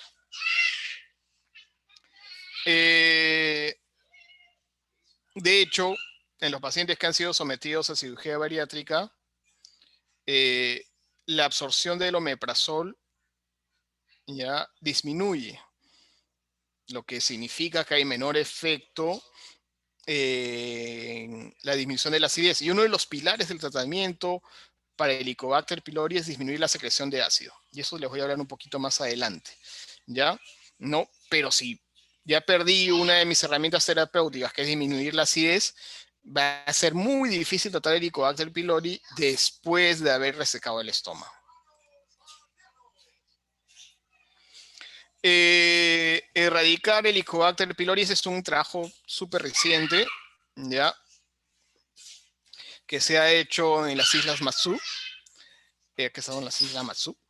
Es un estudio epidemiológico de largo tiempo, donde la erradicación del Helicobacter pylori ha reducido la incidencia de cáncer de estómago en un 50% y la mortalidad en un 25%. ¿Ya? En el caso del cáncer de esófago y cáncer de colon, eso no ha cambiado con la erradicación del Helicobacter pylori, ¿no? Pero en los cánceres de esófago y de estómago sí, ¿no? O sea, su impacto epidemiológico sobre el cáncer de estómago es brutal. ¿Cuáles son los riesgos de la erradicación? Porque también cuando hay beneficios también hay riesgos, ¿no? La aparición de enfermedades atópicas, el aumento de la incidencia de obesidad, el aumento del riesgo de adenocarcinoma de esófago, ¿no? Porque a veces el Helicobacter produce atrofia, disminuye la producción de ácido, te quito el Helicobacter, mejoro tu masa de células parietales, aumenta la acidez.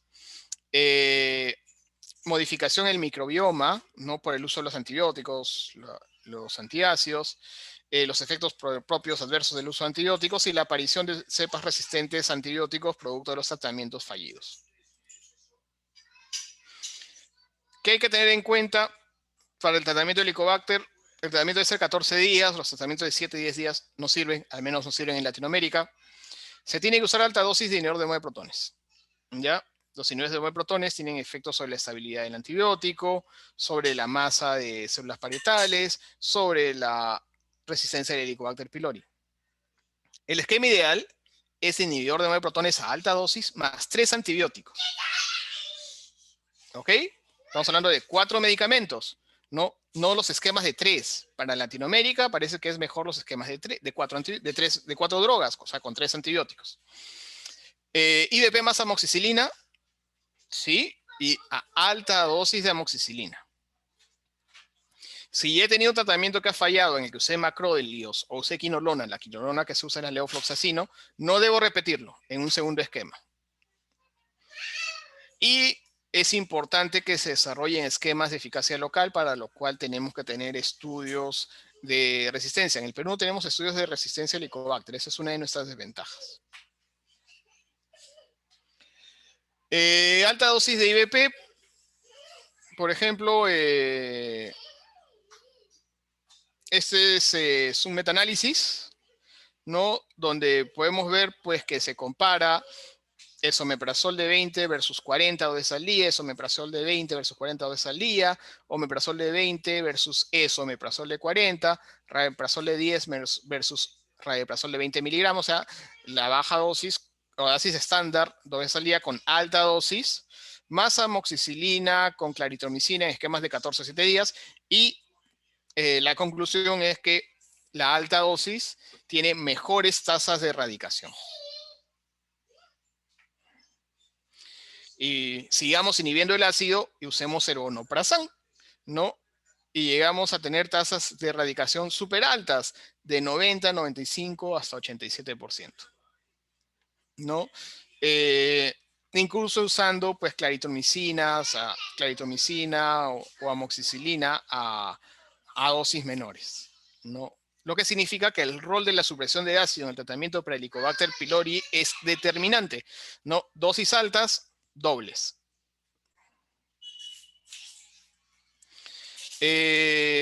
Nuevamente se metieron acá los metabolizadores rápidos y ultra rápidos, que son el 84% en Colombia, ¿no? Y eso hay que tenerlo en cuenta dentro de nuestros esquemas erradicadores para el Helicobacter pylori, ¿no? Si yo estoy frente a un paciente metabolizador rápido, probablemente miren la frecuencia de estos metabolizadores, 83% de metabolizadores rápidos en Colombia, ¿no? Este trabajo es del año 2007, ¿no? Probablemente estoy perdiendo una herramienta importante para el tratamiento de la infección. En cuanto a la resistencia antibiótica, y eso hay que considerarlo en la construcción del esquema, tenemos en nuestros pueblos de Latinoamérica resistencia primaria o secundaria, claritromicina, metronidazol, levofloxacino. Son medicamentos que yo debo indagar en el momento de construir mi esquema. Y ya no estoy hablando del esquema estandarizado, estoy hablando de construir un esquema terapéutico. Sí, mi paciente estaba usando hace 2 semanas claritromicina por su COVID, o estaba usando levofloxacino porque tuvo neumonía, probablemente ya no deba usar esos antibióticos para tratar el Helicobacter pylori. Lo que sí es raro es la resistencia a amoxicilina y tetraciclina. No, aprendan eso, ya, porque eso es la herramienta para construir los esquemas individualizados. Debemos dejar para rescate la furazolidona, que existe en el Perú, o la rifabutina, que no hay. Siempre se habla de las líneas de tratamiento, es la primera, la segunda, la tercera y la rescate. ¿Qué es esto? Es lo primero que uso, lo segundo que uso, lo tercero que uso y el rescate, nada más. Si yo opté por un esquema con amoxicilina alta dosis en primera línea, en mi segunda línea puedo usar un esquema de con claritromicina y levofloxacino, ¿no? Eso lo convierte, no es esto para nuestras poblaciones donde no conocemos nuestras tasas de resistencia, no debe ser rígido, ¿no? Lo que sí debemos saber es que existe una primera intención de tratar, una segunda intención de tratar, una tercera intención de tratar, y si de eso persiste la infección, debo pasar a una terapia de rescate.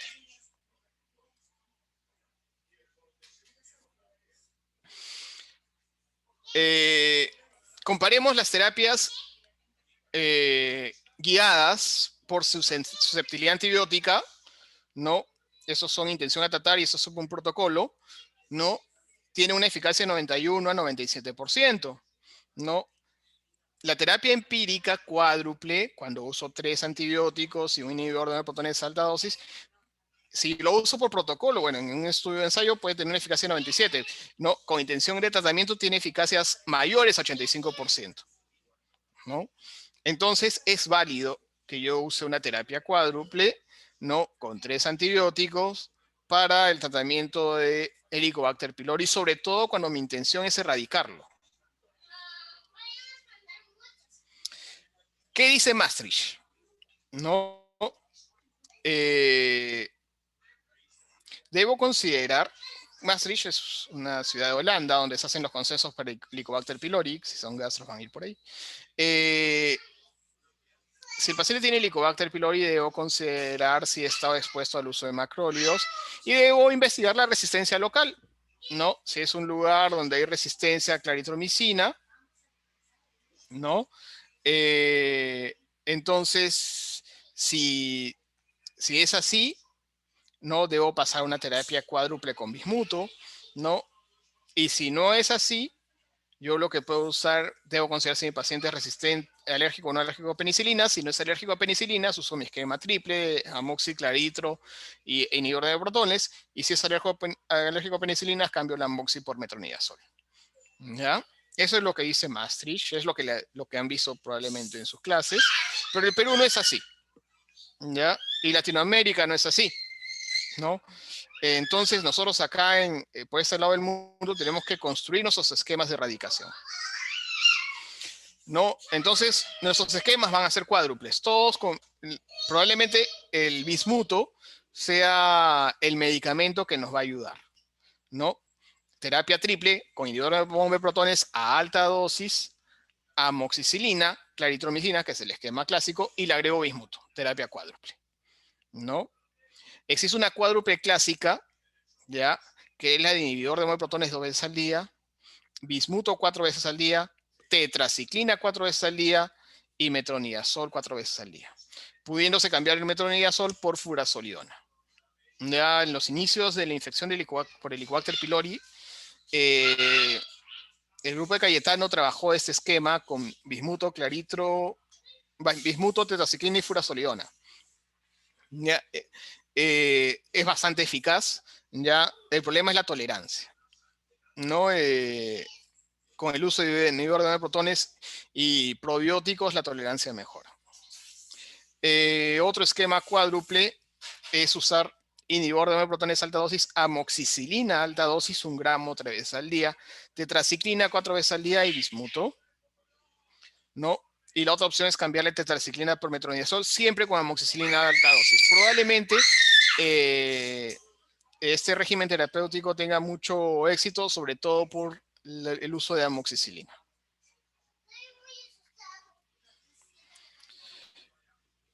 Otra opción son las terapias híbridas. Ya eso es otro tipo de tratamiento que puede ser usado como primera, segunda y tercera línea. Donde la primera semana ya voy a usar inhibidor de protones a alta dosis con amoxicilina.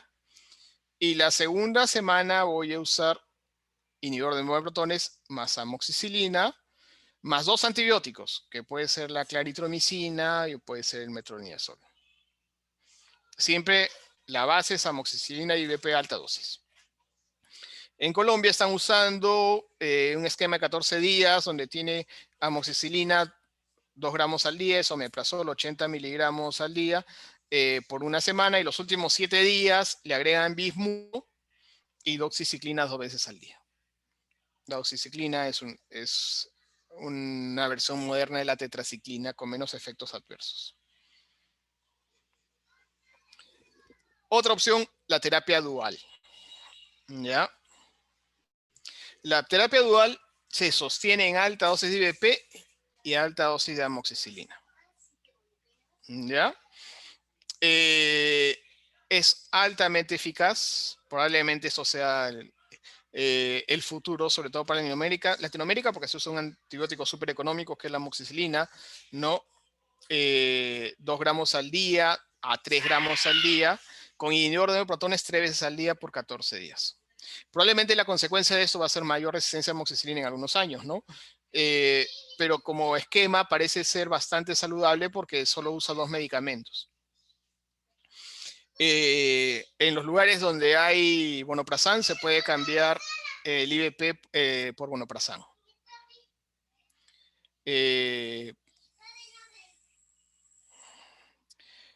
La terapia concomitante es juntar IVP amoxicilina y le pongo claritromicina y también le pongo metronidazol, ¿no? Eso no va a funcionar en los lugares donde hay alta resistencia en claritromicina y alta resistencia a metronidazol. No sabemos en el Perú, pero probablemente nosotros tengamos alta resistencia a macrólidos más después de la epidemia de COVID, en donde usamos citromicina de manera indiscriminada. Y bueno, el metronidazol ya viene de hace algún tiempo. Con eso construyo yo mi primera, mi segunda y mi tercera línea. Y dejando finalmente mis terapias de rescate. ¿Cómo son las terapias de rescate? Para eso uso, en el Perú tengo furazolidona, no tengo rifabutina, ¿no? Y puedo hacer mi esquema con inhibidor de neuroprotones 2 veces al día, bismuto, de 2 tabletas 2 veces al día, furazolidona 3 veces al día y tetraciclina. Puedo cambiar la tetraciclina por amoxicilina y tengo otro esquema que es IVP, bismuto, furazolidona, amoxicilina. Los esquemas con rifabutina ya tienen al IVP, la amoxicilina, que es un superantibiótico para el Helicobacter, y la rifabutina. Se le puede adicionar bismuto y la convierto en cuádruple. Existe una terapia de rescate que es terapia dual por 14 días, donde se ha probado amoxicilina 1 gramo 3 veces al día más IVP 3 a 4 veces al día, o rabeprazol 4 veces al día y amoxicilina 3 gramos al día. Y bueno, uno de los problemas con las terapias para Helicobacter pylori son las tolerancias.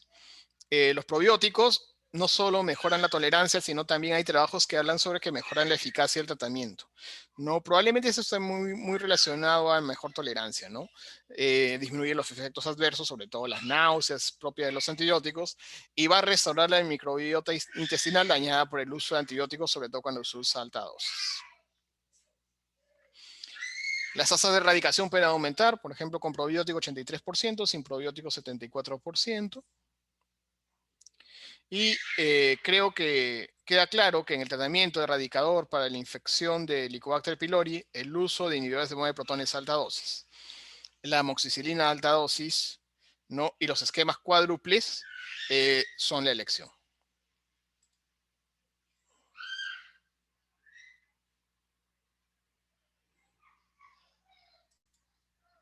Doctor, una pregunta. Dime. Te escucho. Te escucho, dime.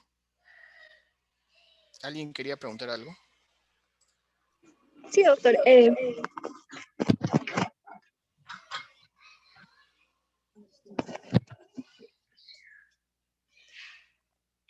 Ya, doctor. Sí, ¿cómo se determina la resistencia antibiótica del Helicobacter pylori?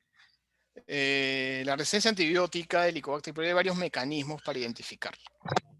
Bueno, alguna vez quisimos hacer cultivo y sensibilidad, ¿ya? Pero también se puede hacer estudios genómicos, ¿no?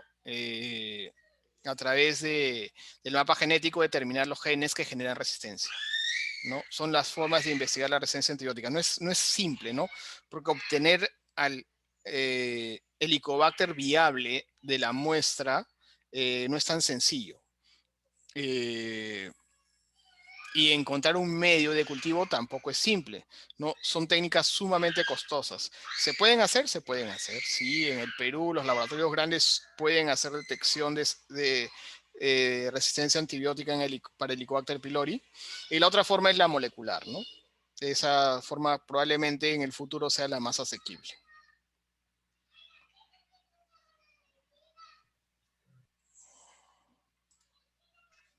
Doctor, sí, o sea, sí es el limitante en la investigación de la resistencia. ¿Cómo determino yo si mi paciente necesita un esquema donde yo considere resistencia? si está un poco Normalmente, en difícil. el paciente que tiene indicación de erradicar Helicobacter pylori, termino mi tratamiento de 14 días, espero más o menos 2 o 3 meses y hago un test de aliento nuevamente, ¿no? Entonces, si en ese test de aliento persiste la infección, considero que el paciente no se ha resuelto. Obviamente esto debe ir acompañado pues con una serie de medidas higiénico-dietéticas como educar al paciente en cuanto al lavado de manos, desinfección de insumos de comida, tener que tenga cuidado donde come, ¿no? Porque eso va a ayudar a garantizar pues, que no es una reinfección, ¿no? Aunque una persistencia de Helicobacter pylori después de 3 meses es bien raro que sea una reinfección, ¿no? Que generalmente es persistencia de la enfermedad. Y ojo que hay que tener en cuenta de que tengo que tener una indicación de erradicación. Mi paciente tiene anemia megaloblástica o tiene púrpura trombocitopénica o tiene displasia de alto grado en el estómago, tengo que erradicar sí o sí, ¿ya? Pero si mi paciente es asintomático, eh, debo considerar eh, probablemente no erradicar el Helicobacter pylori, ¿no? Y sí establecer, de acuerdo a mis hallazgos endoscópicos, el riesgo que tiene de desarrollar cáncer gástrico, ¿no? Pues tiene una gastritis crónica, no tiene atrofia, no tiene metaplasia, no tiene antecedentes familiares de cáncer, tiene 50 años, probablemente tranquilo, pues se puede estar tranquilo, ir con su Helicobacter que no produce molestias y venir en sus 5 años o en 3 años para su nueva endoscopía, porque así tienen que hacerlo todas las personas, ¿no? Todas las personas que tienen Helicobacter pylori positivo y que tienen gastritis crónica, sin displasia, sin metaplasia, sin atrofia, tienen que tener endoscopía cada 3 años, a partir de los 40, 45 años, ¿no? Entonces, a veces se trata de tranquilizar al paciente, ¿no? Otras situaciones son, por ejemplo, cuando el paciente pues, va a ser sometido a una cirugía bariátrica, es un gordito y que pues, le va a sacar medio estómago y ya vimos lo que pasa con los inhibidores de mueve protones en los gorditos. Entonces digo, ¿sabes qué? Te tengo que erradicar el Helicobacter antes de que te operen, ¿no? Entonces, en ese caso sí, pues tengo que usar mis 3 líneas de tratamiento, mis terapias de rescate y lo más probable es que si tengo un uso racional de los antibióticos y uso bien mis inhibidores de mueve protones, pueda superarlo eh, con facilidad. Buena pregunta. ¿Alguna otra pregunta, chicos? ¿Quieren seguir o ya se cansaron? Chicos, aprovechen que está el doctor Rauch y puedan hacer todas las preguntas que necesiten, porque después ya cuando revisan y les queda una duda ya no van a poder preguntar.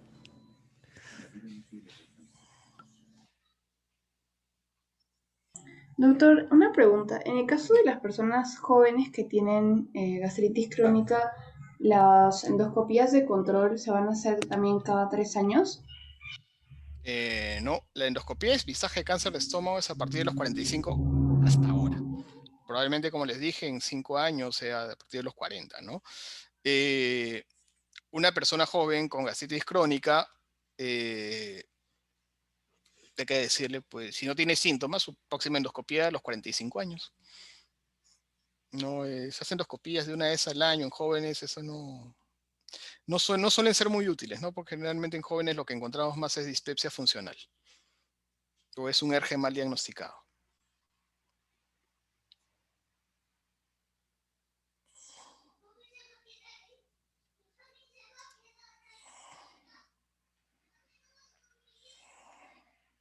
¿Alguna otra pregunta? Aprovechen.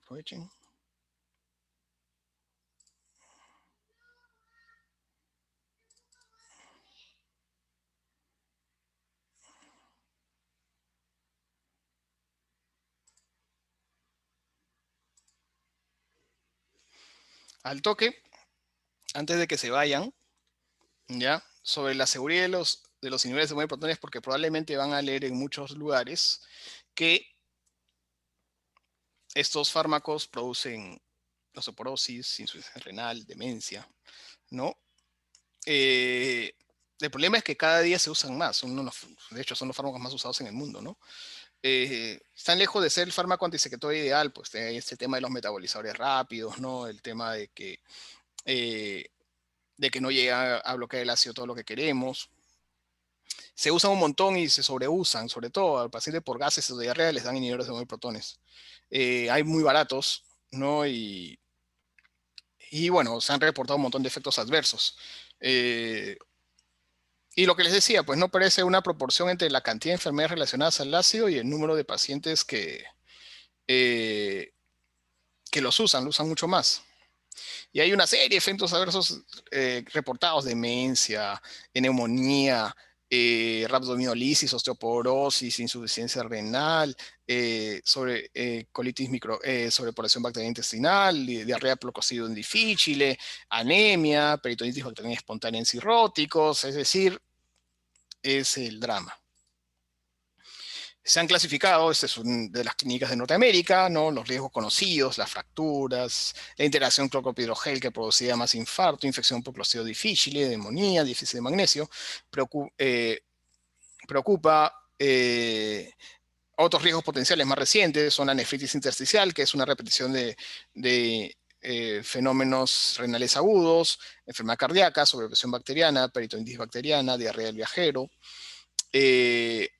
Y también, pues, infarto al miocardio, demencia, muerte prematura, es todo lo que ha salido sobre los inhibidores de bomba de protones. Estos son observaciones, ¿ya? Entonces, eso es lo que hay que entender, ¿no? Entonces, si nosotros nos limitamos a la observación, pues podemos ver que los inhibidores de bomba de protones en cuanto a demencia, pues, tienen un riesgo relativo elevado, ¿no? Tanto como los IECA, como las estatinas, los canales beta bloqueadores, los bloqueadores de canales de calcio. Para enfermedad renal también, ¿no? Pero sí vamos ajustando estos riesgos. Probablemente no sean muy distintos a, a situaciones que no van más allá de la enfermedad que tiene de fondo el paciente, ¿no? Entonces, se trata de interpretar estos estudios basados en criterios de causalidad, ¿no? Que es una herramienta que nos permite establecer la relación con el evento adverso. No, en esos criterios tenemos la fuerza de asociación, la plausibilidad biológica, la especificidad, la consistencia, la temporalidad, el gradiente biológico, la experimentación y la coherencia, ¿no?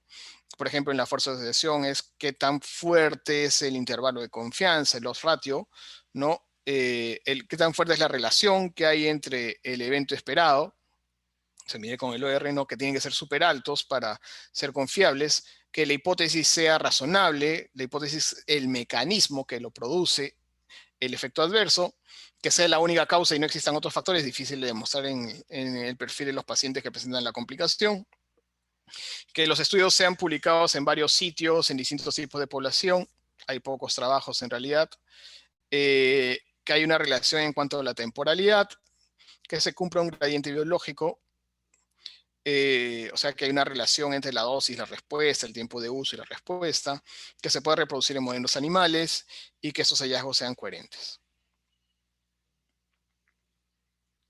¿No? Los riesgos absolutos de enfermedad renal crónica, por ejemplo, pasan por un 0.1 a 0.3 por año, ¿no? De demencia 0.7 a 1.5 por año. Sin embargo, todos estos efectos adversos se encuentran con un R entre 0.1 y 0.3, lo que significa que pueden estar asociados a confusión, ¿no?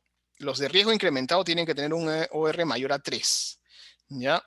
Entonces, cuando hay riesgo de confusión, cuando hay un posible sesgo, uno no puede establecer con claridad que esto sea un efecto adverso atribuible al fármaco. En cuanto a los mecanismos propuestos, muchos de estos no han sido demostrados en modelos in vitro, ¿no? Por ejemplo, en el caso del riñón, nefritis intersticial aguda recurrente sería el mecanismo por el cual se produce la insuficiencia renal crónica. En el cerebro, el depósito de beta amiloide, ¿no? El déficit de vitamina B12 también por disminución de la acidez gástrica, situación producida por otros medicamentos, y en los pacientes en los que se hicieron esos trabajos del depósito de beta amiloide, no se estudió que pudieran tener otra enfermedad causal de la demencia. La hipocalcemia, producto de la disminución de la absorción de calcio, no por disminución de la acidez. La inactivación del clopidogrel a nivel de los citocromos P12-19, ¿no? Esto es una interacción medicamentosa, ¿no?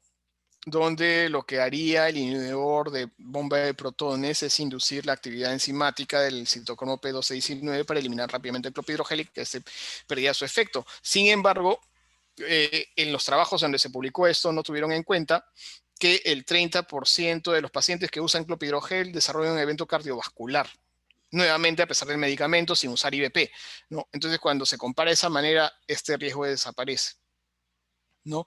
Así, una serie de mecanismos propuestos para que que explicarían, pues, el efecto adverso. Esa es la característica de los pacientes en los que se hacen esos trabajos, ¿no? Son pacientes que toman ansiolíticos, antidepresivos, antiinflamatorios, THCs, antipsicóticos, que tienen artritis, tienen stroke, tienen asma, tienen demencia, tienen diabetes, tienen úlceras, tienen infarto al corazón, ¿no? Entonces son pacientes con un montón de comorbilidades, ¿no? Entonces es difícil establecer en esta característica de pacientes el riesgo del uso de inhibidores de bomba de protones. Ese es un trabajo sobre fracturas de cadera, ¿no? El tipo del diseño de estos trabajos son retrospectivos en su mayoría, ¿no? Y con esos trabajos retrospectivos se tiene, pues, que hay riesgos relativos, pues, entre 1 y 2 en promedio, ¿no? Entonces, casi todos estos trabajos, el de Corley, el de Bries, el de Westergaard, el de Young, son trabajos que han sido realizados de manera retrospectiva, ¿no? Eso no es suficiente para considerar que, por ejemplo, los inhibidores de bomba de protones aumentan el riesgo de fractura. No solo eso, ¿no? Sino es que los trabajos que buscan osteoporosis tampoco lo encuentran. O sea, produce fractura, pero no produce osteoporosis. No hay ahí coherencia. Este es interesante en relación a la neumonía, ¿no? Por ejemplo, cuando veíamos ahí pues que tenía que ver relación entre la dosis y el tiempo de uso, los pacientes que tienen mayor riesgo de neumonía son aquellos pues que usan menos tiempo el inhibidor de bomba de protones, ¿no? Los que usan menos de 30 días, ¿no? Ahí están las diferencias estadísticamente significativas. Algo parecido pasa con los antagonistas H2, ¿no? Y aquí hay algo que se llama sesgo protopático. ¿Qué pasa? Que llega el paciente con dolor de pecho, le duele, tiene un poquito de ardor, le dice, tú tienes reflujo, toma tu omeprazol, ¿no? Total, tienes tu esofagitis de hace 5 años en tu endoscopía, ¿no? Y lo que estos pacientes tenían al final era un inicio de neumonía, ¿no? Entonces, el paciente recibió el IVP por neumonía, ¿no? Y obviamente consideran que la neumonía es responsable del IVP. Creo que más adelante tengo un cuadro, no es este. En ese trabajo se ajusta el tema de las neumonías, ¿no? Asegurándose que el paciente que tiene IVP no tiene neumonía, ¿no? Y entonces el riesgo desaparece, ¿no? Queda en 1. Pero ¿cuál es la moraleja?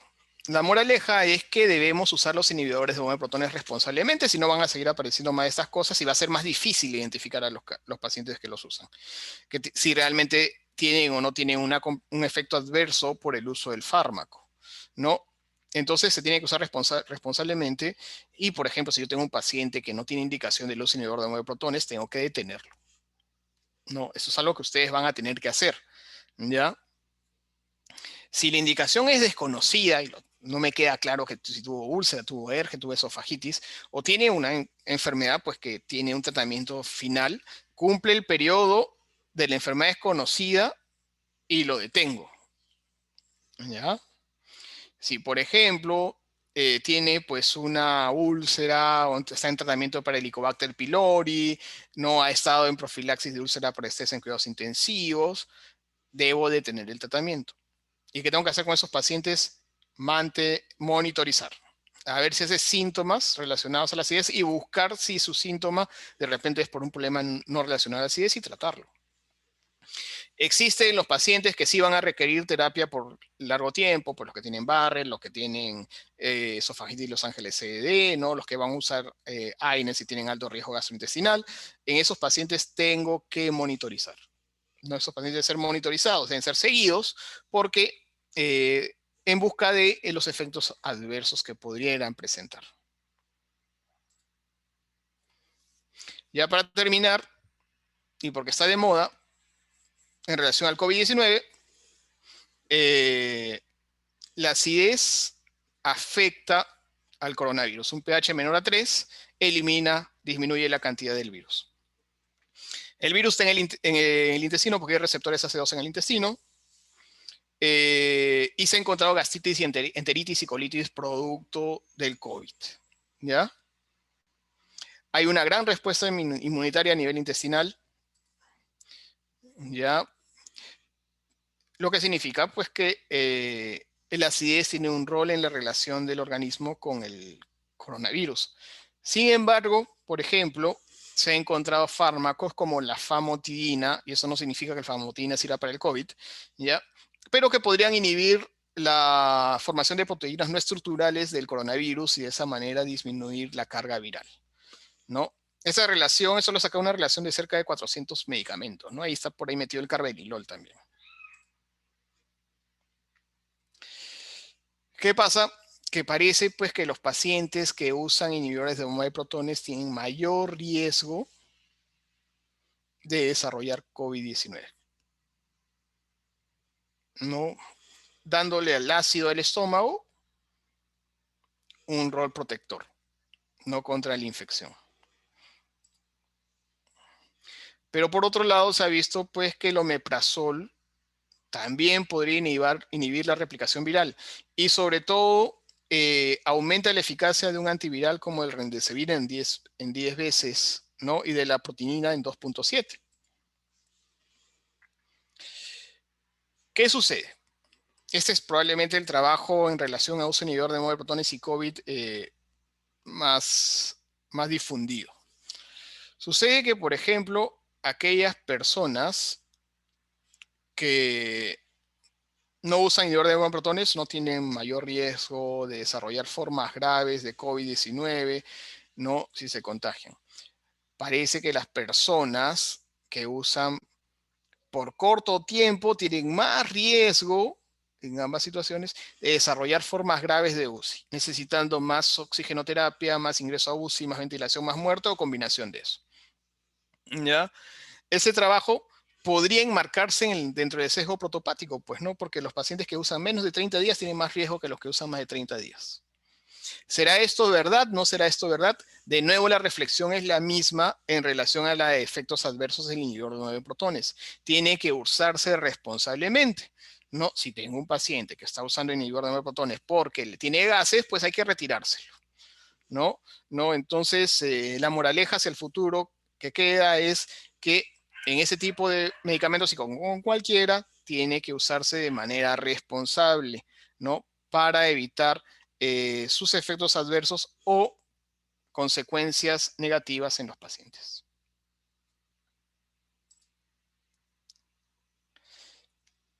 Listo, chicos. ¿Alguna otra pregunta?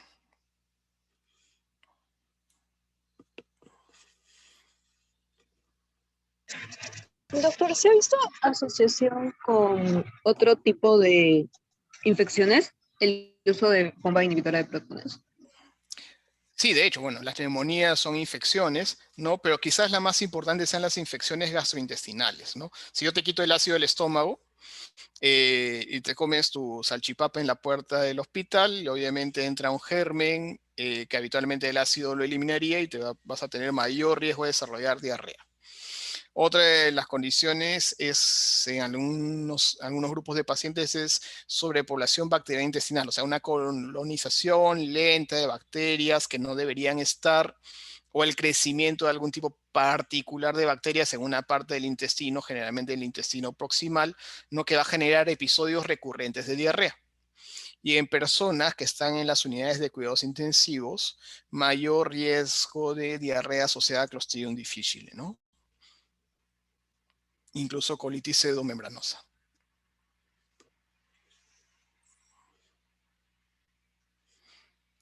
¿Alguna otra pregunta?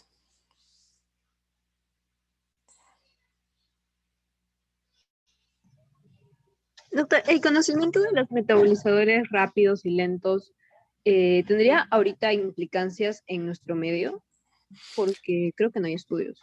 Sí, sería súper importante, ¿no? De hecho, Colombia lo está haciendo y están en su segundo trabajo epidemiológico sobre metabolizadores rápidos y lentos, ¿ya? Nosotros no sabemos en realidad si nuestros pacientes están respondiendo al IBP o están respondiendo a las conversaciones que les hacemos para entusiasmarlos en dispepsia funcional, ¿no? no sabemos si es que nuestros esquemas de Helicobacter pylori, que generalmente usamos triples, en el Perú con baja dosis de IVP no estamos generando más resistencia antibiótica porque al final el IVP no está cumpliendo su efecto, ¿no? Sería importante conocer el perfil de metabolizador en el paciente peruano. Sí ayudaría mucho. Nos llevaría a una nueva era en el tratamiento de las enfermedades relacionadas al ácido. Y a otras enfermedades también.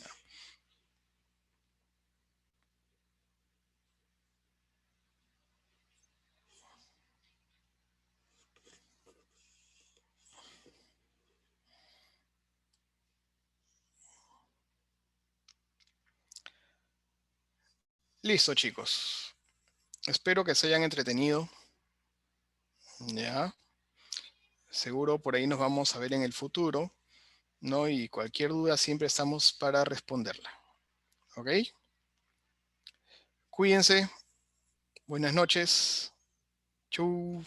Hasta luego, doctor Rauch. Muchas Hola, gracias. doctor. Chao. Gracias, Gracias, doctor. doctor. Buenas noches. Doctor, muchas gracias. Gracias, doctor. Hasta luego. Muchas gracias, doctor.